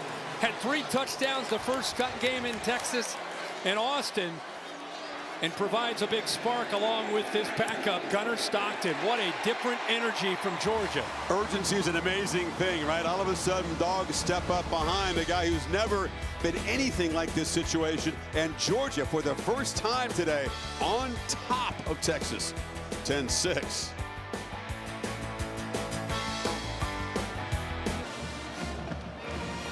Moments ago, adding in some ice wrapped around the right elbow of Carson Beck. That is the area affected. It was that shot from Trey Moore, that wild final play of the first half, which ended up in a fumble and a potential return by the Longhorns. But in the meantime, Gunnar Stockton has come in and directed a 75-yard, 10-play drive, and Georgia's on top.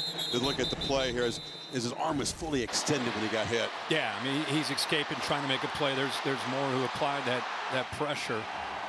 And anytime you see a quarterback getting the release of football, that thing is coming, it's slow-mo there. That's coming forward at a rapid rate, and then to be able to instantly be stopped with that hit, and there's Mom looking on. Tracy there in the middle. Not easy being a football player's mother. Sherry Stockton, who's the mom of Gunnar, she's seated in that same area. They were kind of a knowing hug. And meanwhile, Texas now facing some noise behind in this football game by 4. Ewers, long throw right back to his favorite target tonight, Matthew Golden. It was a nice moment because only a select few can fully understand what goes into it. There she is, an advisor leaning in. Everybody in this together. She said, we got this, we got this. Yep. Wisner again dropped behind the line. Warren Brinson, such a physical run stopper. It's a 3-yard loss.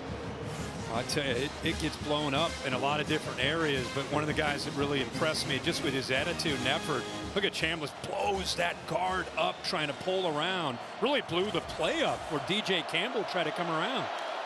Wisner on 2nd and long. He's going to be dropped for another loss. Texas going backwards in 2 running plays. And momentum building for the Bulldogs. Jalen Walker made that play. You know, a lot of movement by the offensive line. You're seeing them move out, move out. The problem is Georgia has athletic ability. They can get through those gaps. Good job of being able to set the edge there by Mykel Williams. He took on a big block there by Connor, but did his job. And everybody else running to the football. This Georgia defense, man, they're flying. Entire team inspired. 3rd and 15. Pressure.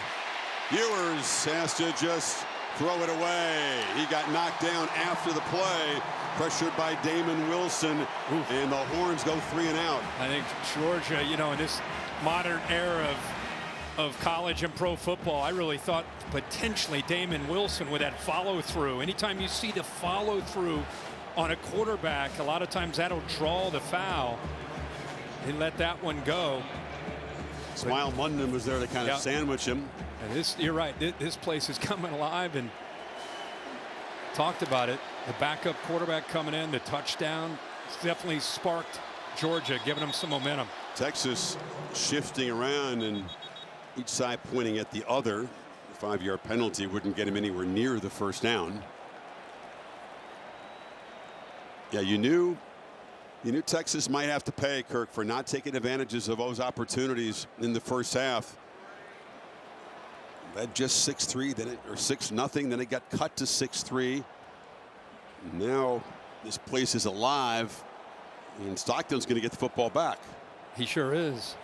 What a funky formation there, where Texas was just trying to draw off Georgia's defense, but I think Texas ended up moving. Start. Yeah, 18 Kicking the team, right right guard. guard. 5-yard penalty, 4th down. I think Sark's frustrated, but if he saw it, he would be agreeing with it.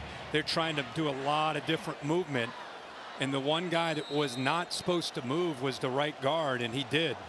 And that's what drew the penalty. It was the right call. So Anthony Evans to receive the punt from Kern. It's a high and short one, and Evans will step up and wave for a fair catch at the 32-yard line. Dramatic change in momentum. Georgia gets the football back, up 10-6.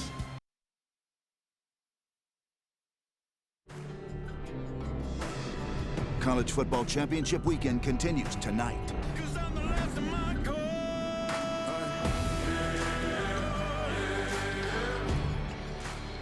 What a story the SMU Mustangs are. Red Lashley there, coach with the earbuds in. They make their way to Charlotte.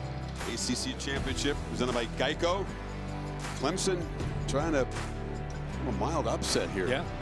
What a job all these teams with realignment. First year in these conferences. Texas, we see Oregon tonight.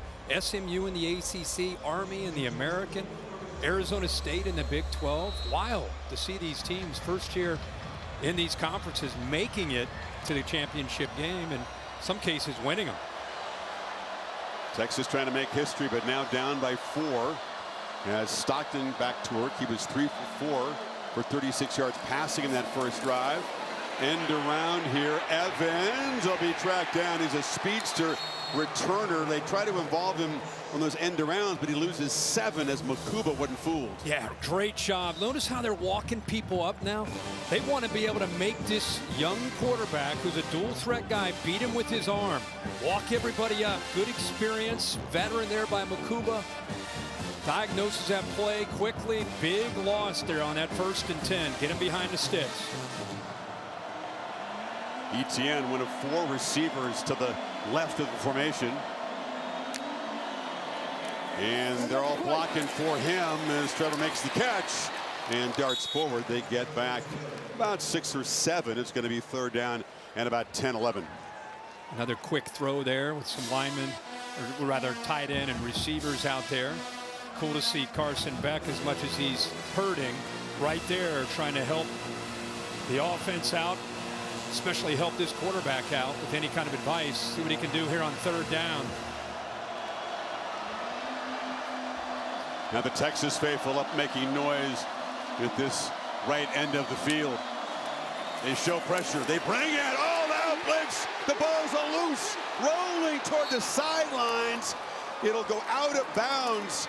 Georgia retains, but a massive loss as Colin Simmons came after the quarterback. Well, the reason he's able to get isolated is they put Monroe Freeling in a really tough spot because of the pressure right here. They blitz, and now he's got 2 to handle. Nobody picks up the blitzer. Simmons is able to come free, gets to the inside. Late movement by the guard to kick out. And you're not surprised if you know Pete Kwiatkowski, the defensive coordinator. Good job of getting him to 3rd and 10 and then dialing up the pressure. 16-yard loss. Thorson out to punt it away, and Texas an opportunity to get some field position here. And a flag before the ball is booted. They did not get it off in time, so they'll back him up 5 yards. Delay of game. Offense. 5-yard penalty. You're able to get pressure. Kwiatkowski has a lot of times without having to blitz, but man, that was an all-out call against the young quarterback. Yeah, you got it. There he is right there, veteran. Spent a lot of time at Boise State. Such a good coach, fundamental coach. Got a great unit, some of the experience. That time they responded after giving up the touchdown to start the 2nd half. Defense got the big play on that 1st and 10, got him behind the sticks. That really allowed them to dial up that pressure. Thorson and Bolden tries to get to the edge. Silas Bolden off and running, the speedster, making big impact plays as a receiver and now as a returner.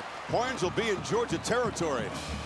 Boy, once he got outside, they had an entire wall set up. So it's a great job here utilizing his speed. Look at all those white jerseys setting that wall up for him. Huge yards into positive territory. Boy, he's got such sudden movement. 26 yards. There's still a place for 160-pounders at the highest level of the sport, as long as you're really fast. And the punter, Thorson, now limping around. He was involved in trying to chase down the returner. Man. He's an elite punter. Elite. Texas from the 39 now trying to finally get to the end zone, reclaim the lead. Play fake. Ewers across the middle. Catch made by Golden. Matthew Golden has been the key guy. 7th catch tonight. Picks up 12 more. Thorson's coming over to help out. Let's go back real quick. He got a little bit weird at the end. You know, it wasn't so much him hitting anybody. It was just a turf. He's holding that left leg. So right, it buckled. It was a non-contact deal. Sure looked like it, but a big play by Ewers on the crosser there on 1st and 10. Moore on a screen. And DeAndre Moore brought down nicely by Dan Jackson. Great tackling was a big part of Georgia's win the first time out. How do you rate their tackling so far tonight? They're doing a great job. I mean, Texas has had chances, but they've not been able to finish these drives off. How much fun is Dan Jackson to watch him play this game? Plays with the intensity. He's good against the pass. See him communicating. Just a veteran you love to have on that back end. 2nd and 9. Ewers launches down the field for Moore. Couldn't quite get there. He's kind of thrown to his spot, but it had to make a long run. And it's going to be 3rd and 10 now. Kind of a low percentage. He's having a look to see what happened that time.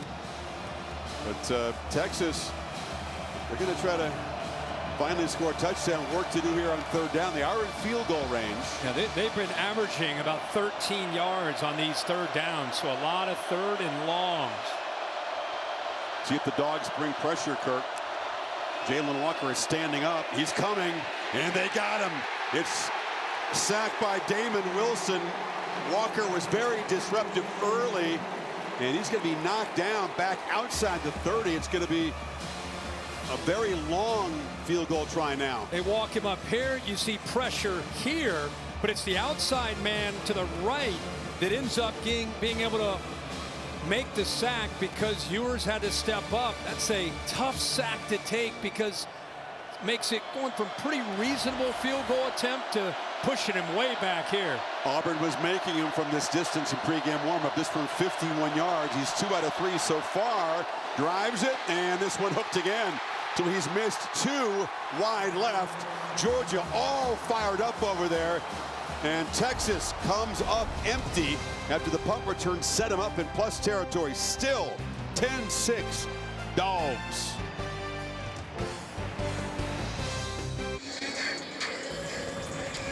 Well, the Georgia Bulldogs will be without another one of their most important weapons. This is Thorson, their punter. You can see that left knee injury there for him. He is out for the remainder of the game. And guys, you know how big this is. He has been booming punts, and he will be out. Big news. Junior from Melbourne, non-contact injury there. You could make the argument in their first matchup. What do you have? 4 punts, average of 54 yards, flipped the field the entire game. They're among the best in net punting average this season. Etienne off the right side. Trevor Etienne is a crease, breaking tackles. It's a race down the sidelines. They finally angle him out inside the 20. Welcome back, Trevor Etienne. Nice job by the offensive line. Interesting, the corners don't even get involved in support. They're locked in thinking it's going to be a quick throw out there. And then it is so tough, even for a veteran like Makubu, to make that play in space against Etienne. What a difference maker he is to this offense. They have missed him these last 3 or 4 weeks since the Ole Miss game. 46-yard chunk, the rare explosive play for this Dogs offense tonight. Frazier into Spellum in the red zone, trying to build on this lead. Frazier takes the pitch.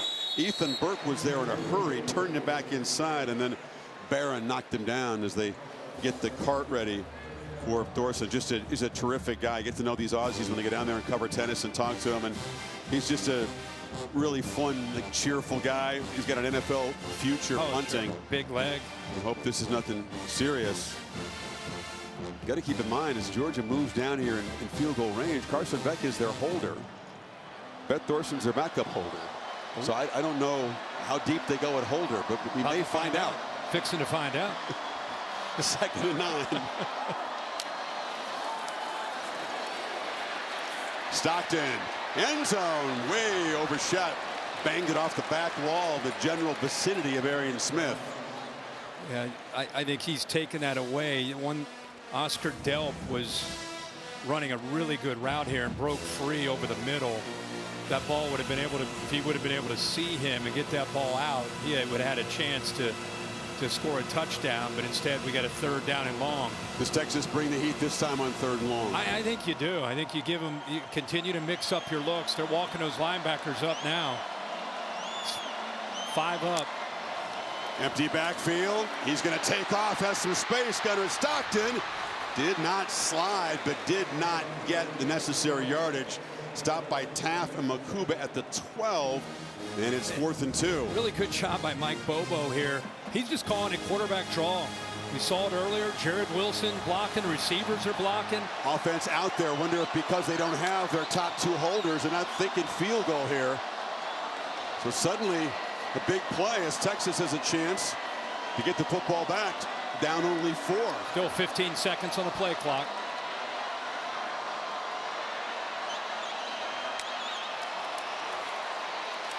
Jones drives.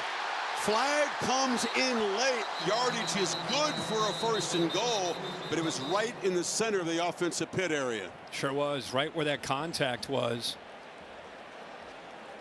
Ruby says hands to the face. Is that what he's saying? I can't tell. He's still doing it. He's doing it for a 3rd time. Yeah, he wants everyone to see that. Personal foul. It's hands to the face. Defense number 45. At the distance to the goal and the end of the run. Automatic 1st down. Was right. Vernon Broughton flagged the 10th Texas penalty and then moves the football to the 4, 1st and goal. It's 45. See the right hand up into the face mask there of Fairchild. Boy, has this kid provided a spark in this dome. You can just feel it. throughout the entire building. And they punch it in. Empty backfield again. ETN split out to the right. Bunch of tight ends bunched left. And it's Stockton running all the way, and he's going to be dropped behind the line of scrimmage there. Sprinting over was Ethan Burke, the veteran. Ethan Burke did a nice job of getting off the block. So often you just got to use your hands down there with your eyes into the backfield. Burke did that, strung that play out, just nowhere to go. They just try to utilize the quarterback's ability to run. Let's get him out on that edge where you maybe have a numbers advantage, but great job by Texas defense holding the point there.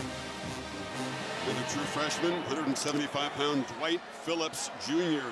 is in the ball game, and ETN makes it a two-back look. That's Phillips coming in motion. ETN, they are just flying downhill, and it's another loss. Leonga Lafau made the play.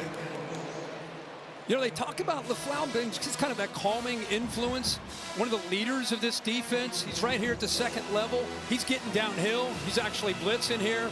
Good job of slipping through. You can see the right guard wanted to kick out to help, but a late reaction by Ratledge. So 2 runs, Kirk. They lose a combined 3 yards. And it's going to be 3rd and goal. About the 7. Low-scoring game. Do not want to give up a touchdown if you're Texas here. Stockton looking to run, and they're all over that. So in the end, and Hill made the play there, they didn't want to throw the ball in the end zone. They tried 3 runs, and they'll settle for 3. Yeah, Texas defense really stepped up inside that 10-yard line. Got aggressive, even off after that penalty by Broughton that gave them the first down.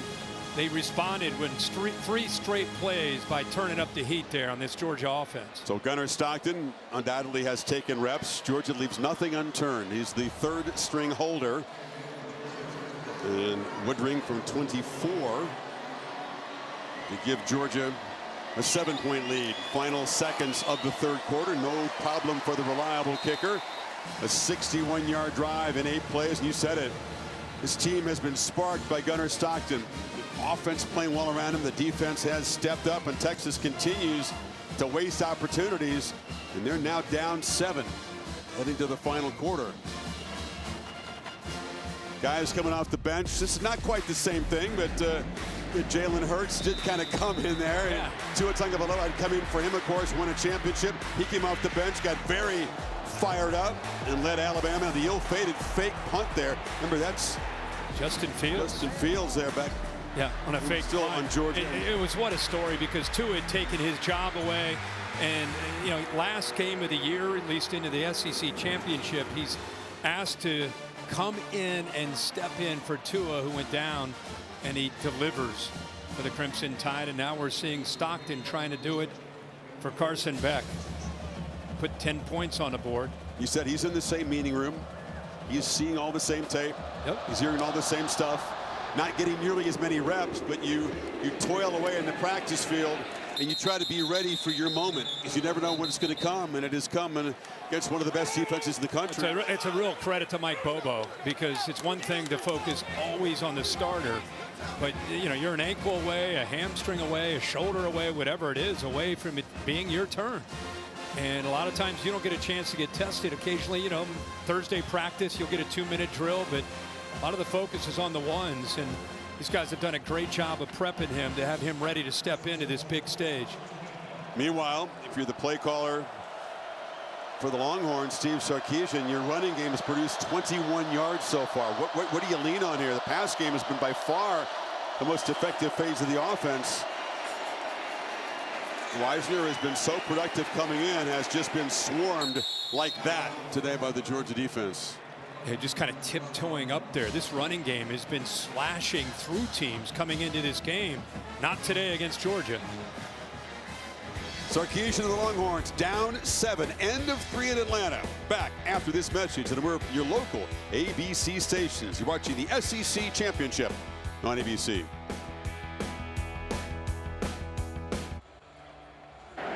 Coach, you just had an emphatic little meeting there with your secondary. What was the message you're delivering right there? Just don't get lazy around the pile. We've had some runs break out on us where our guys relax, and the ball could bounce out anytime. How's Gunnar Stockton doing? How can you maximize him? Mike's doing a great job with him. Kid's got a lot of confidence. He's played in a lot of big games.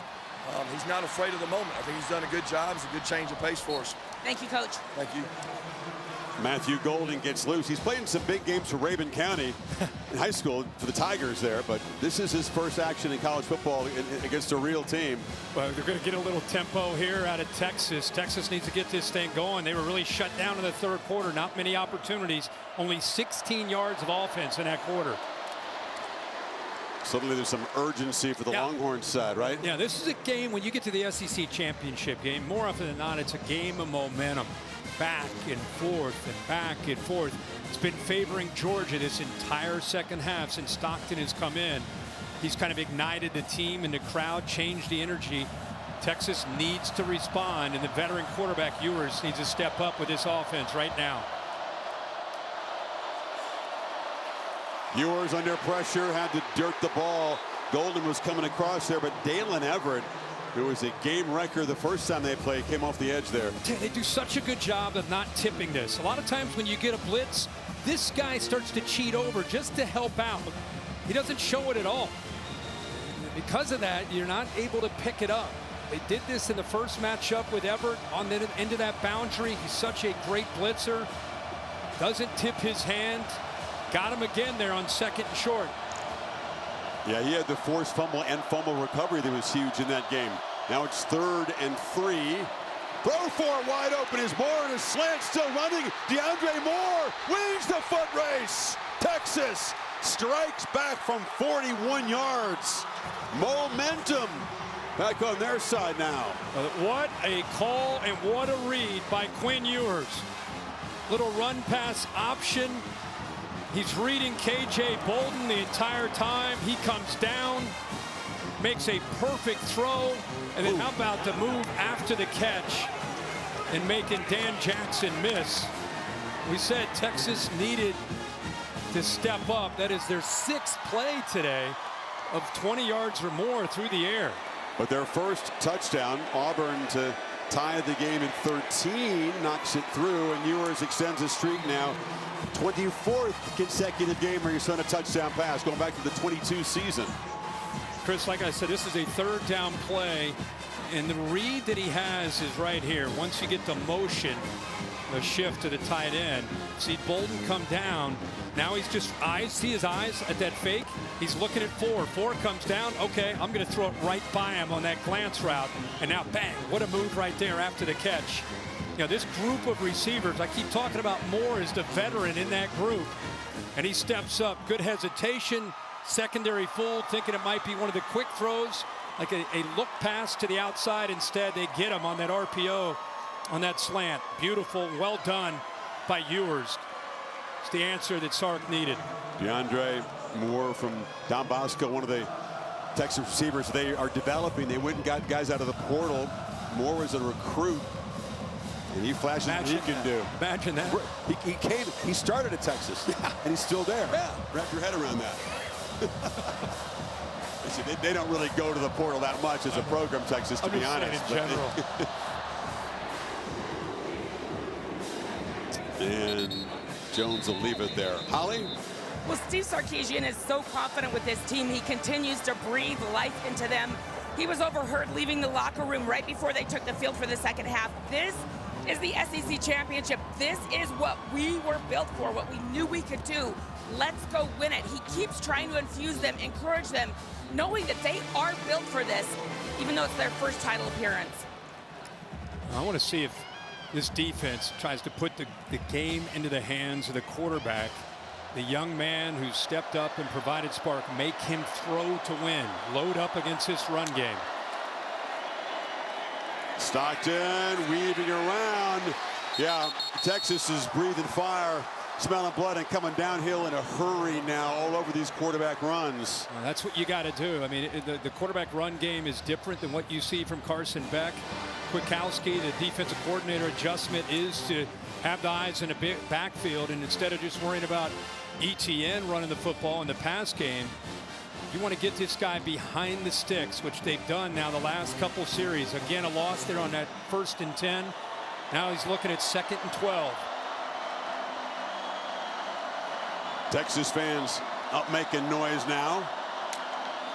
Longhorns rush only 3. Stockton into the coverage, checks it down to Frazier, who's going to be knocked down. That's an important gain, though. They pick up enough yards to make it a 3rd and 3 before LaFell got him down. Yeah, actually a really good read there. Nice job by Stockton to be impatient. Texas tried to fool him by dropping one of their defensive linemen, Trey Moore, into the flat. He almost threw it, but came off of it and checked it down to Frazier. Good decision.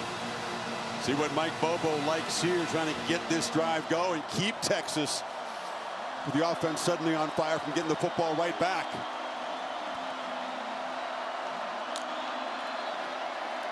Stockton, and they're all over Dominic Lovett. He caught it behind the line, and Jalen Gilbo says, "You're staying right there," and the Longhorns force a punt. Well, this is called doing your homework. When you see motion where they go out to motion to trips, this is Lovett going over. You see the corner running with him? You got man-to-man coverage, so once you see that, you're expecting a quick throw out here. Texas is anticipating that. That's just really good job of anticipating and reacting by Gilbo there at the nickel spot in man coverage. Welcome another newcomer, Kirk, to a big pressure situation. Is Charlie Ham taking over for the injury. It's a fake! It's a fake, and Smith's got it on the end around, and he's got a first down! Tie game, 4th quarter, SEC championship, and Kirby Smart rolls the dice, and this time the fake punt works. You know, I called a game Thursday night, and I was really impressed with Dan Campbell did. Watch how Texas doesn't even react. They've got a couple guys there dealing with the gunner. Backs turned, completely unexpected. How about big fella, 74? Snapped to the big fella, 74. Gooseby, flip it underneath to the man coming around, the fastest guy maybe in the country. What a call. We showed you the Justin Fields attempted fake punt, which did not work against Alabama in this game. And 9-yard pickup on 4th down. Dogs continue to kind of grind forward on the running game here. How about Gooseby, the left tackle, catches? That's first of all, catching it is a good job by the tackle. And then to be able to, well, actually it's Bobo, the backup center. And then he flips it, and he was ready, in position. Smith's coming full speed around that edge, and Bobo slips it to him perfectly. His dad Mike calling the plays, and young Drew, who stepped in. He's had to be a starter at times this year in that center position for Georgia with all the injuries they've had. 2nd and 7. And the Horns give a crease, and Etienne's got a first down in Texas territory.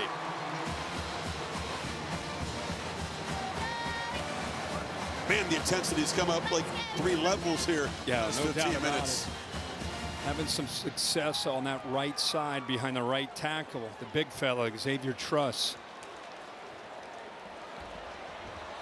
Receivers showing the willingness to block out on the perimeter. That's really getting Etienne to that next level. Empty backfield for Stockton now. Screen. Smith ran right back into heavy traffic, knocked down by big fellas like Alfred Collins right at the line of scrimmage. Well, Simmons made the play. Colin Simmons just forcing that, like you said, back in to the inside where that defense is running to the football. Whole squadron of fresh bodies coming on for the Texas defense now. It is a battle. Remember, these two teams played in a rivalry game last week. Spent a lot of emotion, in Georgia's case, 8 overtimes against Georgia Tech. Here they go again a week later. Stockton complete. Smith holds on that time, picks up about 7. How about that ball? It was a dart. It was a dart out early. I mean, you're throwing that back into the boundary. He doesn't have a lot of room, so you do have to get it out early. And that's Smith, who's been struggling catching a football today. That time, even that one was a body catch, but at least he held on to that one. Texas continues to get fresh bodies on for this 3rd down play. Stockton and company need 3.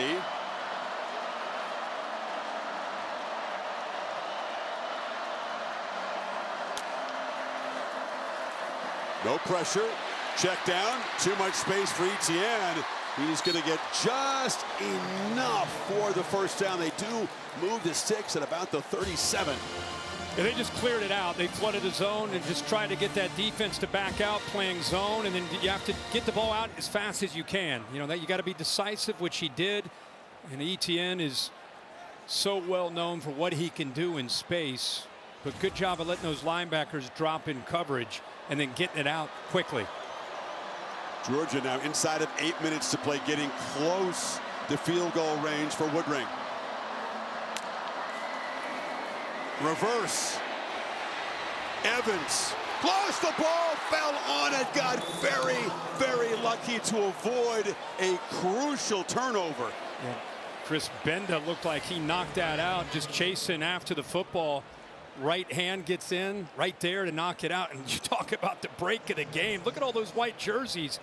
Bounces right back into the chest of Evans. Got a remarkable, Kirk. That's the 19th fumble this season for Georgia. Only lost 5 of them. The lost fumble by Beck at the end of the half.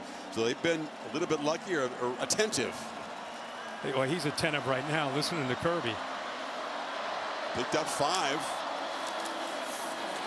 Second down run for Frazier. Frazier to the corner. Barrels out inside the 20. Dogs threatening. You're trying to get upfield to disrupt and penetrate, and by doing that, take yourself right out of the play. And what a great thing when you have Etienne. Frazier goes back to being in that role of being 1B. Look how fresh his legs are here in the fourth quarter with 6:30 to go, and he gets his hands on the ball. Now can Gunnar Stockton in this Georgia offense punch it in the red zone? Frazier's got a crease. Barrels down inside the 5. The ball came out. Are they ruling it down before the fumble? There's a scrum there. Check out who's got it. Georgia will retain possession down inside the 5. Knocked loose by Makuba there. Makuba, the left arm, knocked it loose. And watch this. It's on the back there of Taft. Right there, clearly a fumble. I think Arian Smith maybe hopped on that football. I think a hustle play by 11. Taft didn't know it was right under his tricep there. Yeah, he was almost just laying on it. Like we said, they keep fumbling the ball, but they keep recovering it. Yeah, he's trying to say that Taft had a possession of it, but he was just lying on it. Never had the ball. First and goal. Etienne. It's crowded toward that boundary. Could not get around Baron Sorrell. Clock rolling now. Second and goal. Yeah, great job setting the edge. Try to catch him back into the boundary. And we've been talking a lot about Arian Smith, and you just got to hold on to the ball. Let's make sure we talk about the job he did in hustling, making that play to recover that football to keep this drive alive. There are a lot of Texas defenders that easily could have come up with the ball. Instead, Smith effort keeps the Dogs with this possession. End around. Phillips knocked down short of the goal line, lost a shoe. Makuba made the play. Phillips slow to get up, holding in the midsection. Yeah, he is the gadget guy, right? To get a little bit undersized, but really good speed. You talked about Makuba. He just accelerates through this hit. Boom, big hit right there. So Dogs on the doorstep. It'll be 3rd and goal when you come back.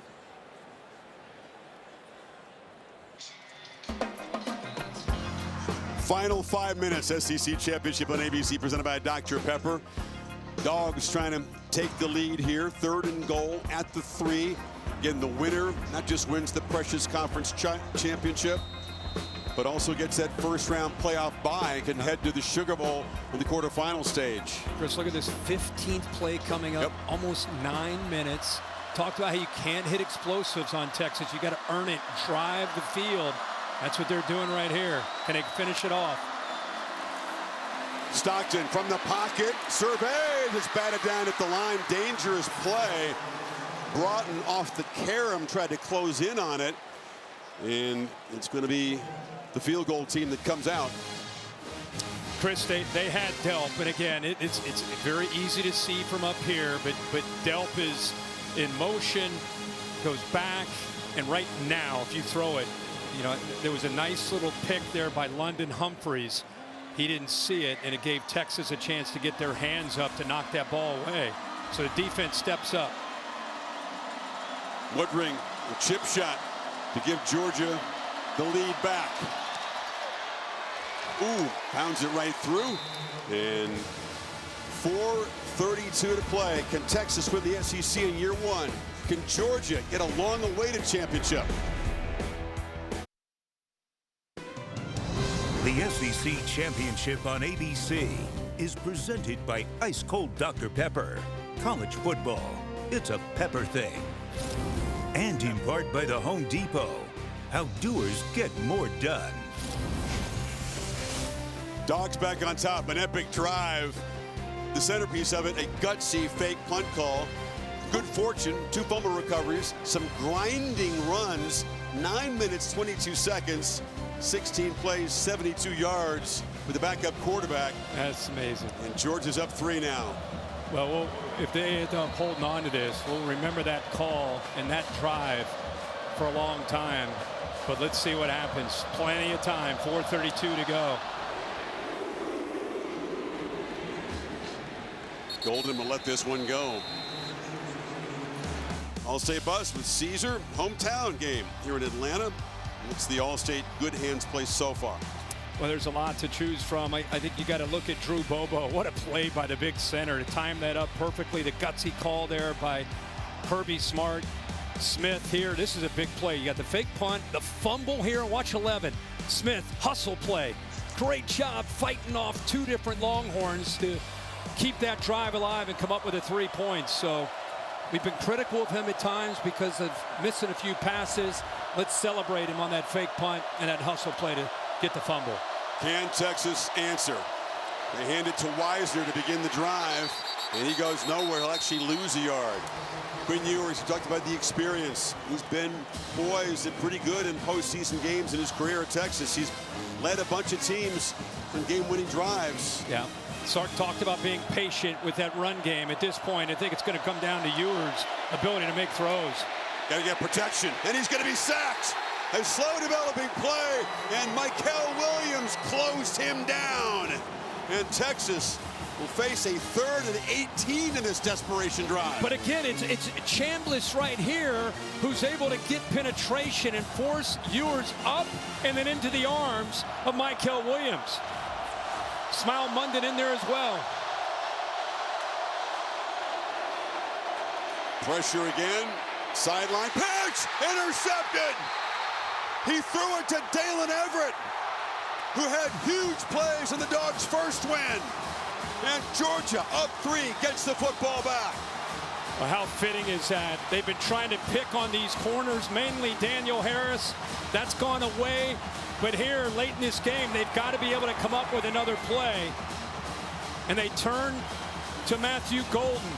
Couple things. Watch the pressure right here. And here's the matchup on the outside. He gets pushed. The right tackle gets pushed right into the face of the quarterback. What a good job of being patient. The ball's thrown to the inside. But watch 6. Waiting, expecting that route near the first down marker, and then reacts to the receiver coming back to the ball. Ewers threw it inside, and Everett was in perfect position to make that interception. He was in good position the first time he picked it too. So 2 more interceptions, had a pick, a forced fumble, and a fumble recovery in October. And now the Dogs with the lead and 3:36 to play, set up inside the Texas 30. Etienne off the left side. Now it comes down to the Texas defense. If obviously a touchdown goes up on a board, this one's over more than likely. And if Kwiatkowski, the defensive coordinator, can get his guys to rally one more time and force a field goal, could still, with 3 timeouts and a 2-minute timeout, could still be in a position here to get the ball back to Ewers, down 6.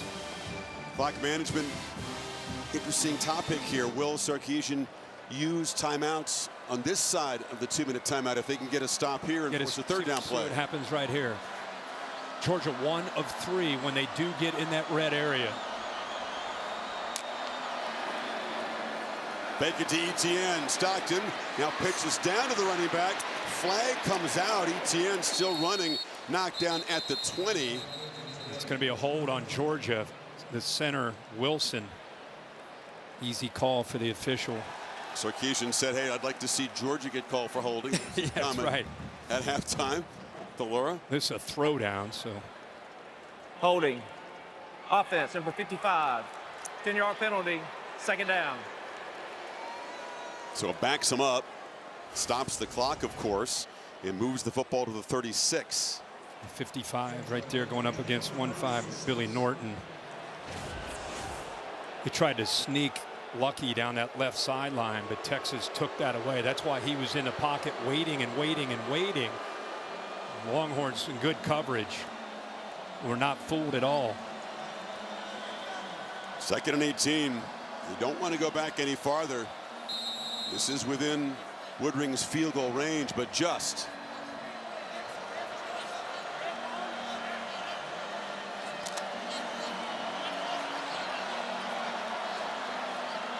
Frazier's the back. Evans motions across. Single coverage on that side. And barreling downhill to the 31 and setting up a 3rd down and long. And like you said, there's Texas using one of their timeouts right now. It helped so much after that penalty. Now you feel really good about getting them off the field here and forcing a field goal. Will Ewers have a chance at redemption?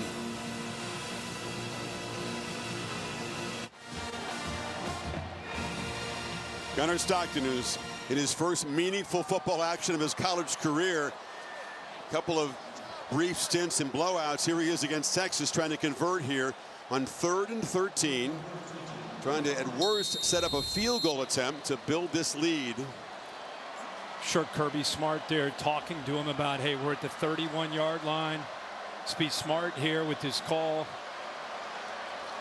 If you're feeling aggressive, Kirk, you could press it downfield. A 1st down, just about do it. Oh, sure. Yeah. Close to it. Play clock at 3. Texas brings pressure. Stockton backpedaling, throws it, and threw it right to Texas. Intercepted by Jahdae Barron. The young fella under pressure made a mistake, and Texas is set up now. Well, I'd say that Kirby Smart telling him, let's be smart with the football. Let's not have that big mistake. And, you know, he got pressured from his left side. I think it surprised him, spooked him, in fact. He was looking to throw the ball to Cash Jones out of the backfield. Blitz here. And again, they've had success bringing blitzes from that left side. 2-on-1 on the left tackle.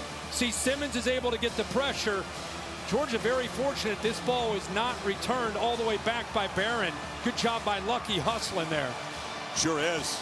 I think Barron saw that open sideline, and the tight end works his way around the blocker. Yeah, Gilbo celebrating. Yeah. He should have been making a block. Texas from the 34. 2 timeouts plus the 2-minute timeout. Ewers flips short. Wisner has blockers and hammers forward for a 1st down at the 45. Picked up 11. Keep in mind, Ewers in 2 games, the one earlier in Austin, the one tonight combined, 12 sacks and 5 turnovers. But still a chance. Oh, yeah. Always a chance. They had a chance in the game in Austin to get it back within a score. Yeah. And yep. Georgia's offense extended that game, ran it out.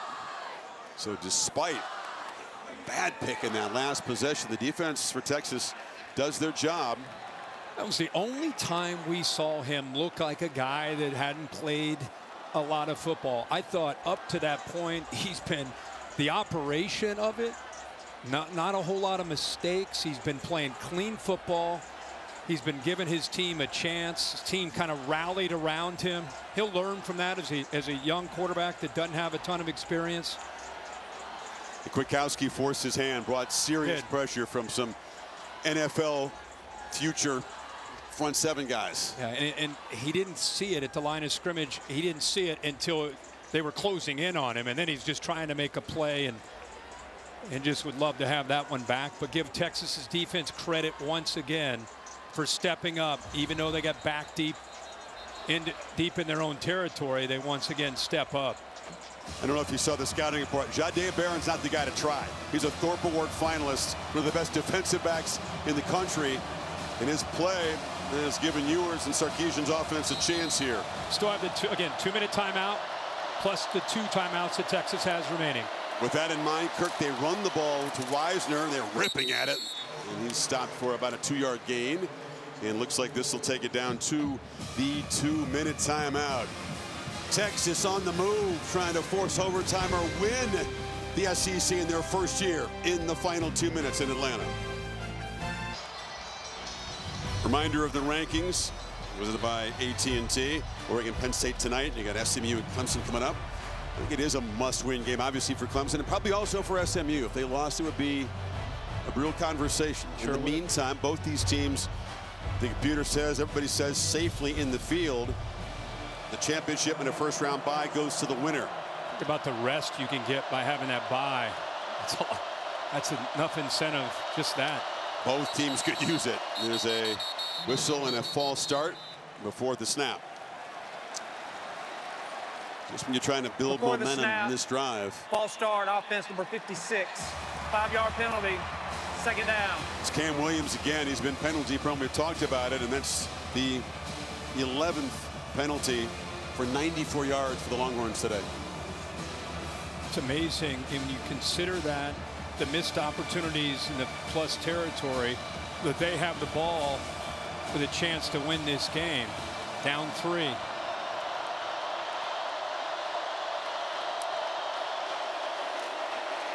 Ewers flips it across the middle. Catch made by DeAndre Moore.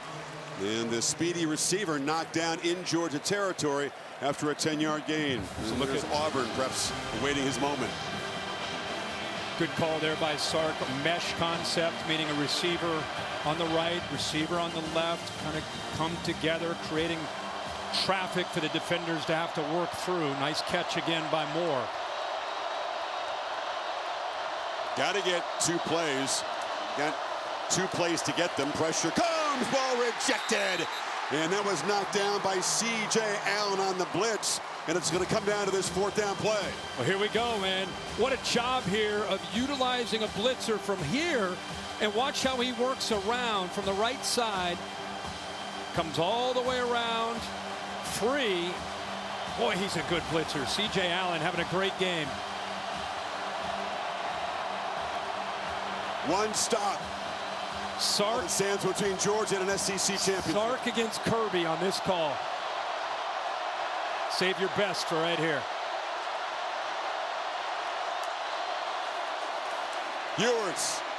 Catch made by Moore. Nice route. Came in, cut out, and that ball was on the money. First down. Yeah, he actually motions in. Look who they went after. Daniel Harris, who's on an island. What a route by Moore by selling that. We just talked about the mesh where you go underneath. He showed that and then went the other direction.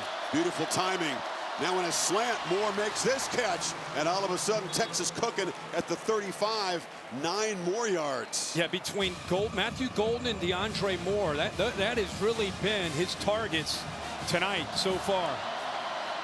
Wisner running left, makes a cut. Yeah, it's enough for a first down inside the 30. Clock stops with 54 seconds to move the chains. As limping off there is Isaiah Bond to the sideline. Yeah, I think his own man, Wisner, running the football there, just kind of rolled up onto Bond. Georgia rotating, have time to rotate because Texas did. And now Georgia will spend a timeout on defense. 39 seconds to go. As you said, so much has happened here. Final play of the first half. Carson Beck ended up being a strip sack. Apparent elbow injury. It's been iced up the second half, and in comes Gunnar Stockton. The sophomore had done nothing in the pressure game. Stepped up for a while, did pretty well. He did. I thought he did really well. More importantly, he sparked his football team. He sparked the energy of this stadium. He got Georgia with all the momentum. Interception here. Everything going the way of Georgia. And then they catch a break by providing that pressure on the backside with a blitz. he really makes his only mistake since he stepped in. Barron makes the interception, gives Texas a chance here, and here we are. And of course, Sark, he's not just thinking about trying to tie this game.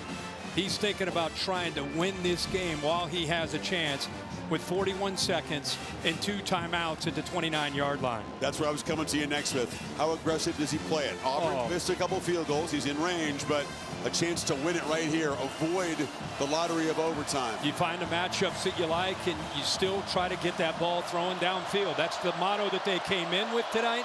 You don't go away from it, but you want your quarterback. He's got to be smart. That's Matthew Golden when in motion. He goes deep. Ewers instead lobs it to the left for Wingo. And out comes a flag. Interference in the end zone as Dalen Everett, who's had some big plays tonight, flagged that time. Yeah, right on cue. We're just sitting here talking about, are you conservative? Are you aggressive? Go after the corners. He's been doing it all game. 15-yard penalty, automatic first down. You know, and I think he does a nice job of looking for the safety. Dan Jackson came down, so created a one-on-one matchup. And Everett just gets behind. Ball is underthrown. And so once he gets behind and the ball is underthrown, you see Wingo, the freshman, working back to it. And a no-brainer call there for the official. Actually a smart penalty in college, so you take the 15 yards. Yeah. NFL, that's it down at the 2-yard line. Yep. So instead, Texas, a first down in the red zone. Pump fake.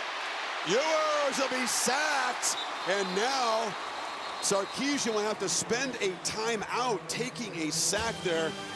Knocked down for the 7th time tonight. I mean, it looked like with the action from the quarterback, you know, he's flashing, showing screen that way, wants to go back to the right. But he's very fortunate he holds on to the ball. You see the ball in his left hand away from his body with 3 different defenders around him. You know, Georgia takes that one away. He could have flipped it out there, but there's a Georgia defender. We've seen pressure close in, Kirk, on plays like that, slow developing. Ewers twisting, turning his back to the defense, and then running out of time very quickly. Yeah, he had men downfield. That whole play was a disaster for Texas. Down to the 1 timeout. Ball at the 19. From here, it's a 36-yard field goal to try to force overtime. It's a low percentage conversion at this point. They need to get down inside the 5-yard line for a first down.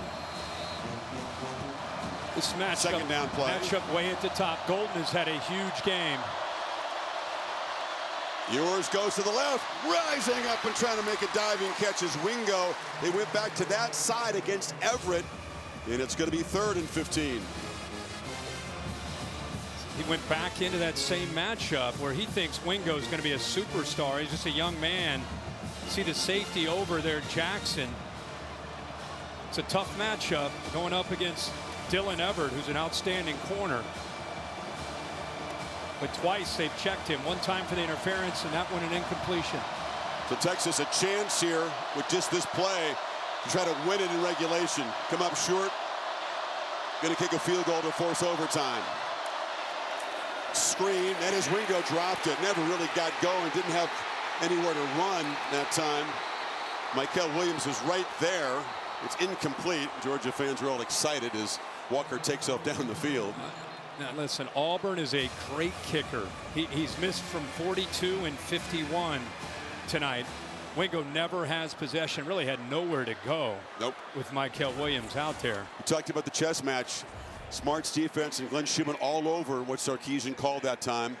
Auburn comes out. He's got a good pedigree under these pressure kicks. When it comes to game time, game-winning field goals in the last 2 minutes or in overtime, I'm just reporting the facts. He is 4 for 4. Right. Georgia ice him here. Kirby call a timeout. Yeah, he already did. Yep. Made his first 2, missed his last 2. Both of his misses came after miscues that pushed him back. Remember, as a 5-yard penalty, pushed you back to a 42-yarder, and that's how close it was the first miss. Then they took a sack and pushed it, made this a really long one, and it also hooked to the left. Yeah, both misses to the left. Sark trying to just, okay, man, just have fun with this. This is what you want.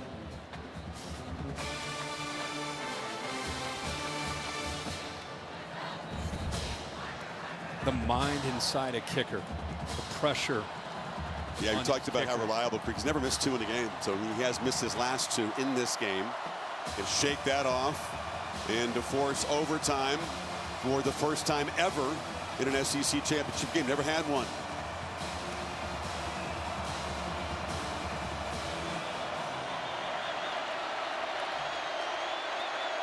From 37 in a deadlock.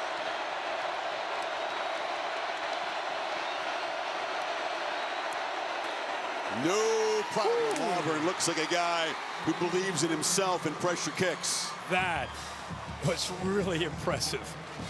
SEC championship on the line, already missed 2. And he steps right into that pressure and says, thank you very much. Perfect snap, perfect hold. Could not have been a cleaner operation there by that unit. Fantastic. So Texas off the interception, given a lifeline. Took 11 plays to go 47 yards. 2 minutes and 12 seconds. The interference penalty, I should say, was instrumental in it. Now, unless something crazy happens in the last 18 seconds, we go to overtime, my partner. Yeah, Georgia's saying, all right. We didn't have enough last week with 8 overtimes against Tech. Why not go a few more tonight for the SEC championship without our starting quarterback? What a game. What an amazing game. Whoever said, yeah, these conference championship games, they're not going to matter that much anymore. You got to come to Atlanta and feel this energy. There's still power and collective pride in college football. Yes. There's a lot of different things, but that hasn't changed. And when there's a championship to be won and a trophy in the building, and you're Georgia and you've lost more than you've won under Kirby Smart, and you're Texas and you've never been here before in year 1. And you're told you never have any chance to get here, and you're here in your first year. Yeah, this one does not feel short of motivation today. No. Again, both teams in the playoff. We know that. A bye to the winner. But that's not what they're thinking about right now. They're thinking about a championship. And as competitors, this one's going to get decided in overtime. One timeout. Backup quarterback who just threw a pick. Do you just run this and just say, all right, we'll head into overtime? Or do you trust him to take a shot downfield? Not way down, but just. What would you do? I'm not in practice to know this kid and who he is, but it looks like they're going to run it. I like what I've seen from him so far, but I think that's the safe call and the smart call. Here we go. Back and forth. Lead changes, momentum changes. 16 apiece at the end of regulation. Overtime to decide the Southeastern Conference Championship. Back after this message and a word from your local ADC station. You're watching the SEC Championship. It's crunch time. In the first overtime, each team gets a possession starting at the opponent's 25-yard line. If it goes to a second overtime, teams again start at the 25-yard line, but must attempt a 2-point conversion after a touchdown with no extra points allowed. From the third overtime on, teams alternate 2-point conversion attempts from the 3-yard line until the game is decided. Welcome to Overtime, presented by Cheez-It. It's crunch time. Thank you, Professor Davis. Cheez-It does present this overtime. He's mentioned the 2-point conversion stage of overtime beginning in overtime number 3. We talked about the 8 overtime stage. Dogs kept playing that again and again before we start for Georgia overtime? Tech. Back to the coin toss. You're the guest. You're going to call the toss. Your choice will be offense if you win, offense, defense, or which end of the field you want to play. We have one toss only. Okay? The logo's heads, the pennant's tails. Tails, heads. Make your call. Tails. What'd he call? Tails. Tails. If I dropped it, we do it again. And it is tails. Okay, so you've won the toss. You want to play defense first, and which way do you want to go? Okay, well, you come down there. Come around this way. I like an official that takes control. Steve Marlowe took control. I mean, that is no question who the boss is out there. So Obviously, Georgia chooses to play will have defense. It first down at the 25, going this direction. And Texas wants to head back toward where their fans are, in the right end as you watch it. So Sarkisian, his play calling right to the test here. Again, I think it's worth mentioning for Georgia coming off that 8 overtime game. Not only that, think of their schedule that they played. 13th game of these two teams, much more of a grueling schedule to play this year in the SEC. You know, who knows, you know, what's ahead of these teams with who gets to bye and whatnot. Right now, everything is focused on survival. So emotionally draining, not just physically. That you remember Kirby Smart, Greg Key at the end of the game, basically in each other's arms. Right. They said they could only understand how much went into that. So Arch Manning comes in, Kirk, to begin this overtime. Texas goes to their reserve quarterback, who steps into a huge pressure moment. Of course, he has experience, unlike his counterpart Stockton, in pressure games.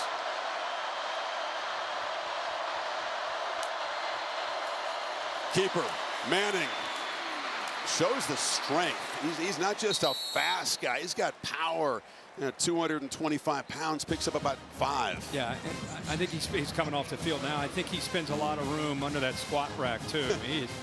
He is a big, strong man. You saw there. He lowered his shoulder. We saw it last week in the A&M game. But that wrinkle, I thought we'd see a lot more of, especially with what Haynes King did last week against Georgia's defense. Maybe not done seeing it. Maybe not done seeing it here as these overtimes unfold. Ewers on the move, and nobody open. Tried to flip it to Jaden Blue, but he was well covered. Had to toss it into the bench. Michael Williams was tracking him down. 3rd and 5. What a great shot by Malachi Starks. He has such versatility. He can play deep.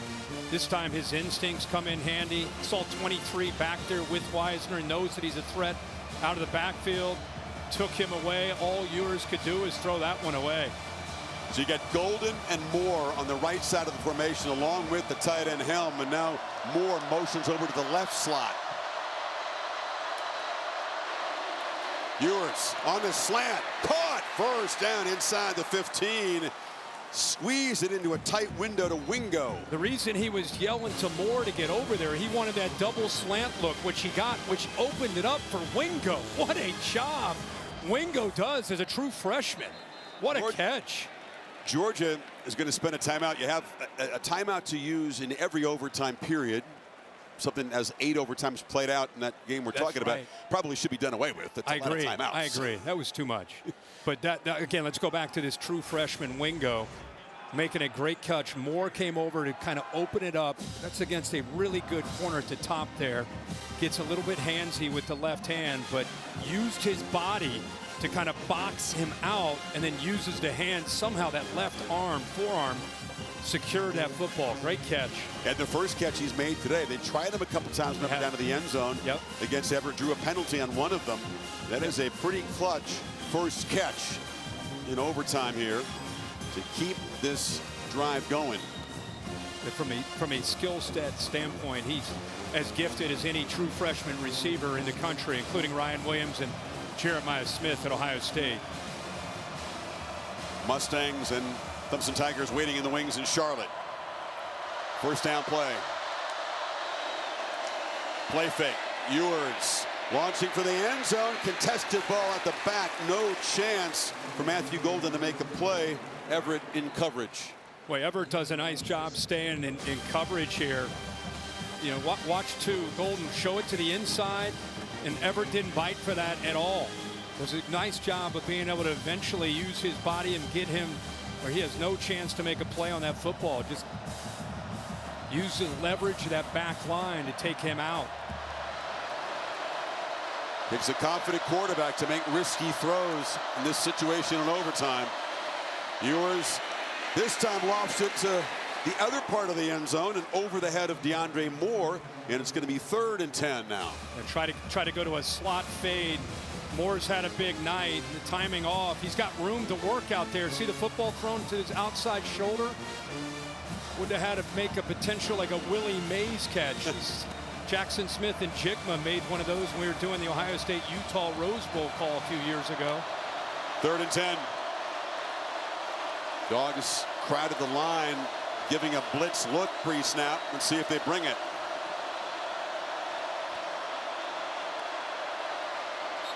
And Sarkisian will use his timeout here in the first overtime to discuss this third down play. So they've taken shots at the end zone in what I wouldn't say are terribly high percentage throws. Now it's 3rd and 10. No, they keep trying to find those one-on-one matchups. They're playing for a touchdown. They don't want to get into a field goal kicking contest in overtime. They're trying to be aggressive, playing to the DNA and the reputation of Sark as a play caller. Already in field goal range for Auburn. This is the XO, the game within the game. You got two of the great defensive minds in Glenn Schumann and Kirby Smart, and you got one of the best, most innovative play callers on the other side, and Steve Sarkisian. You think about Kirk, the hot hands. Okay, we're talking about Golden and Moore. Gunnar Helm has been a main guy all year. One catch tonight. He's to the far right of the formation here. Yeah, 0 and 2 are both on the right side.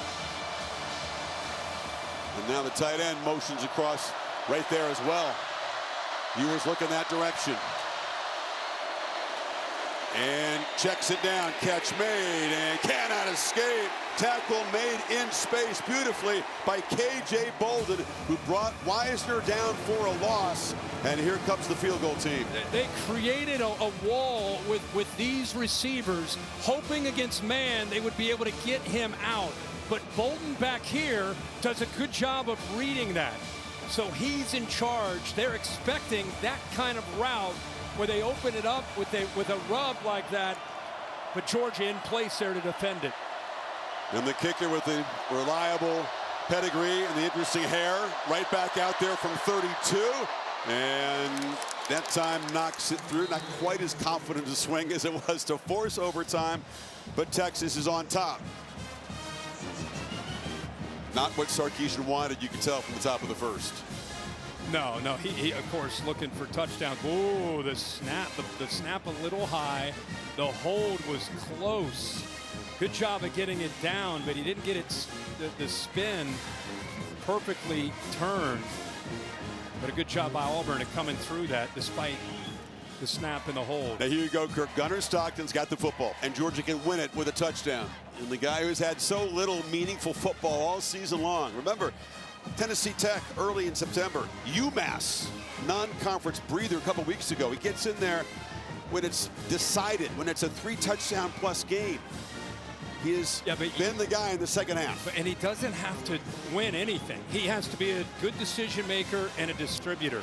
The offensive line has to raise their game. The receivers, the backs. Remember, you got Trevor Etienne behind you.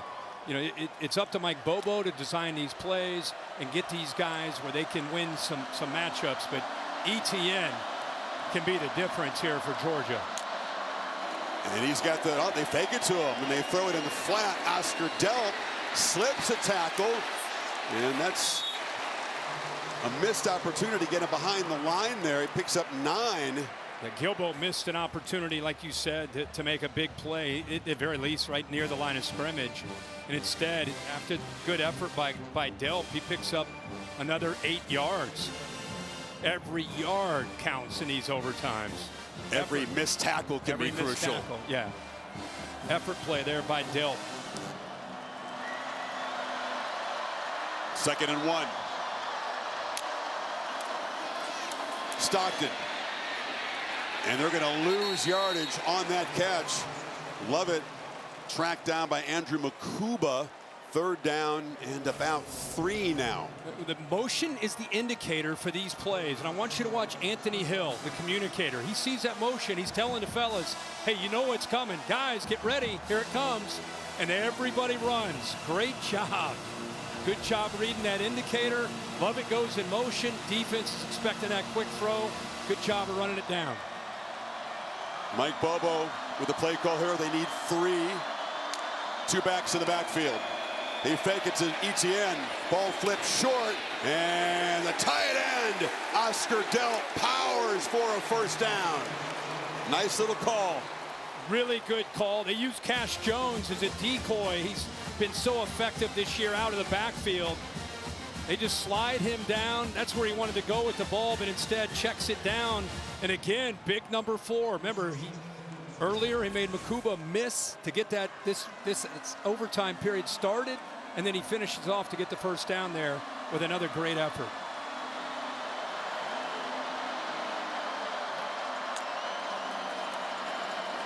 First down run to Etienne. Etienne, tried to shake free of the tackle of Mukuba, who grabbed him by the ankle and held on. Boy, good job again. The way he's able to use his lateral quickness, his vision, just waits for it, and then accelerates. Heck of an effort by Mukuba just to bring him down. Dogs 12 yards away from the win. Stockton running all the way up the middle. Gunnar Stockton knocked in the head by Mukuba. Helmet goes flying.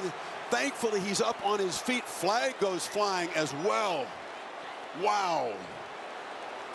Hey, man, it's a big hit. Yeah, a big hit. 4 comes in, lowers that shoulder. You do not often see a helmet like eject off the top of the head like that. Not at all. Discussing, of course, whether it's targeting. You want to talk about a team, again, rallying around a quarterback that's personal foul, willing targeting, to do that. defense number 4. The previous plays under further review. So John Allman in the replay center will review this. Bill Lamagna is down here far right. Bill, what is going to be the issue in this targeting review against Mukuba? It's got to be a crown of the helmet hit because he's a runner. Right. So now as he comes in, he does lower, but does he turn his head to the side? Is it the side of the helmet or is it the crown? It's close. Yeah, ball's already at the 3 or 4 yard line. So I mean, to me, the story here is about this kid, this Gunnar Stockton. This is unbelievable that this guy in this second half and now into overtime, the guts, the poise, the prep that this kid is showing right now, it's unbelievable considering this stage. And that is grisly. You can see the expression of his face, legs buckle. Well, you're right. Even if it's not targeting, it's going to be 1st and goal to 4. Yeah. Bill, what is your sense of what's going to happen here? I say it's not targeting. It's After the side further of the review, helmet. there is no foul for targeting. The ball carrier did make the line to gain. It'll be 1st and goal at the 4 yard line. Number 14 for Georgia will have to sit for 1 play because his helmet came off. And look who's got the helmet on. Carson Beck coming back in the game. Why not add to the drama, right? What else can happen? He's going to see if he can take a snap. Remember that right elbow was wrapped up in ice? Yeah. Most of the half. You would expect you'd expect him to. He's coming out. He can't move his arm. That right arm just hanging from the side. It's like a movie script unfolding here. Yeah. Georgia 4 yards from an SEC championship. 1st down.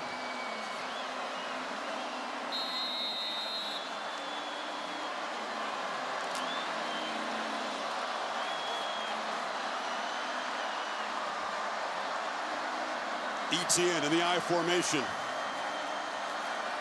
They hand it to him. Touchdown! Georgia are SEC champions! As every dog digs really deep.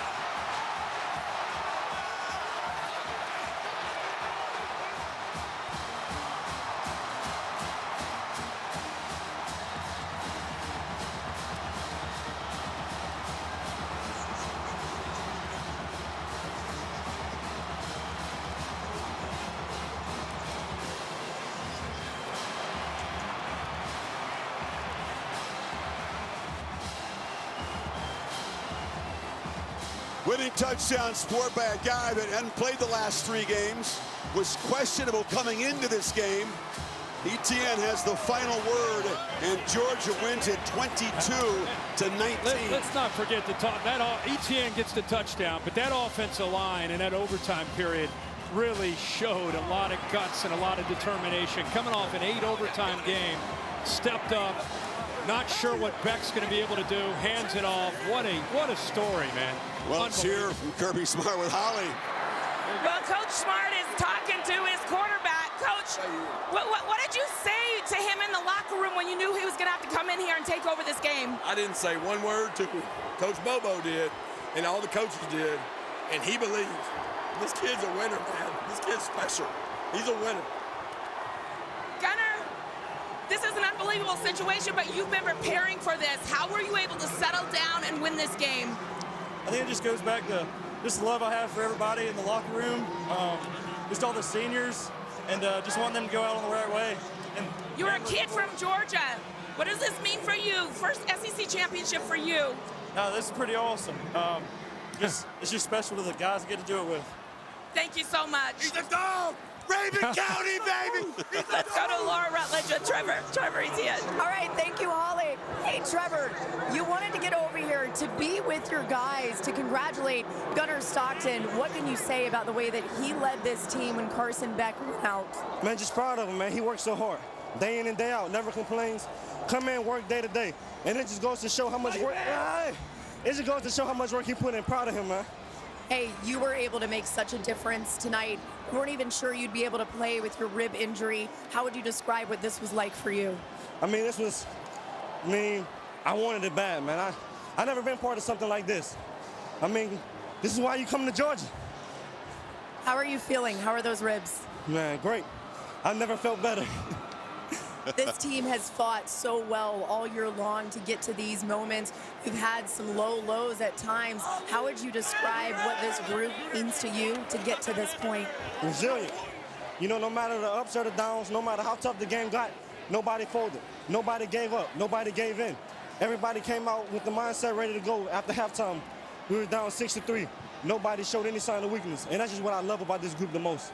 Congratulations, Trevor. Thank you. Chris. Went to Florida, did not work out there. Transfers to Georgia with a championship in mind. Wasn't even sure he's going to be able to play.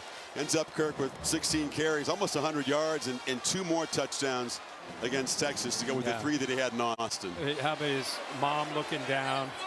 Have you ever heard a more humble interview in your life from a guy that comes in and sparks his team?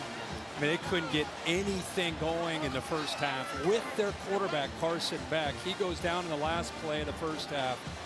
And a guy that comes in that not a lot of us knew a whole lot about. He was a 5-star. You know, it's not like he doesn't have ability, but he hadn't played.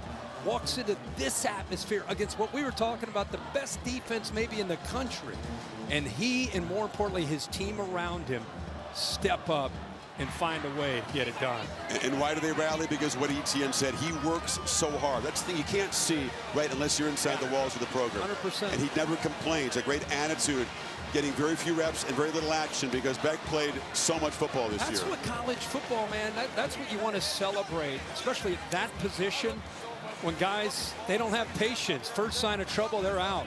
Here's a guy that's been prepping in the shadows, doing what he needed to do. Mike Bobo deserves a ton of credit as a play caller and quarterback coach for keeping him engaged, because you never know when your moment might come. Little did he know it would come in this stage with an SEC championship on the line, and the kid steps up and delivers. See how this SEC championship winning play was called by the Georgia radio folks. Scott Howard. The fullback, Etienne the tailback. Beck under center. Hand it to Etienne, straight ahead, touchdown, touchdown, Dogs are SEC champions, Dogs have won it. Well, that was I love hearing those local calls. There's just nothing better than that, except you, of course. You're the best, but I just give that local flavor.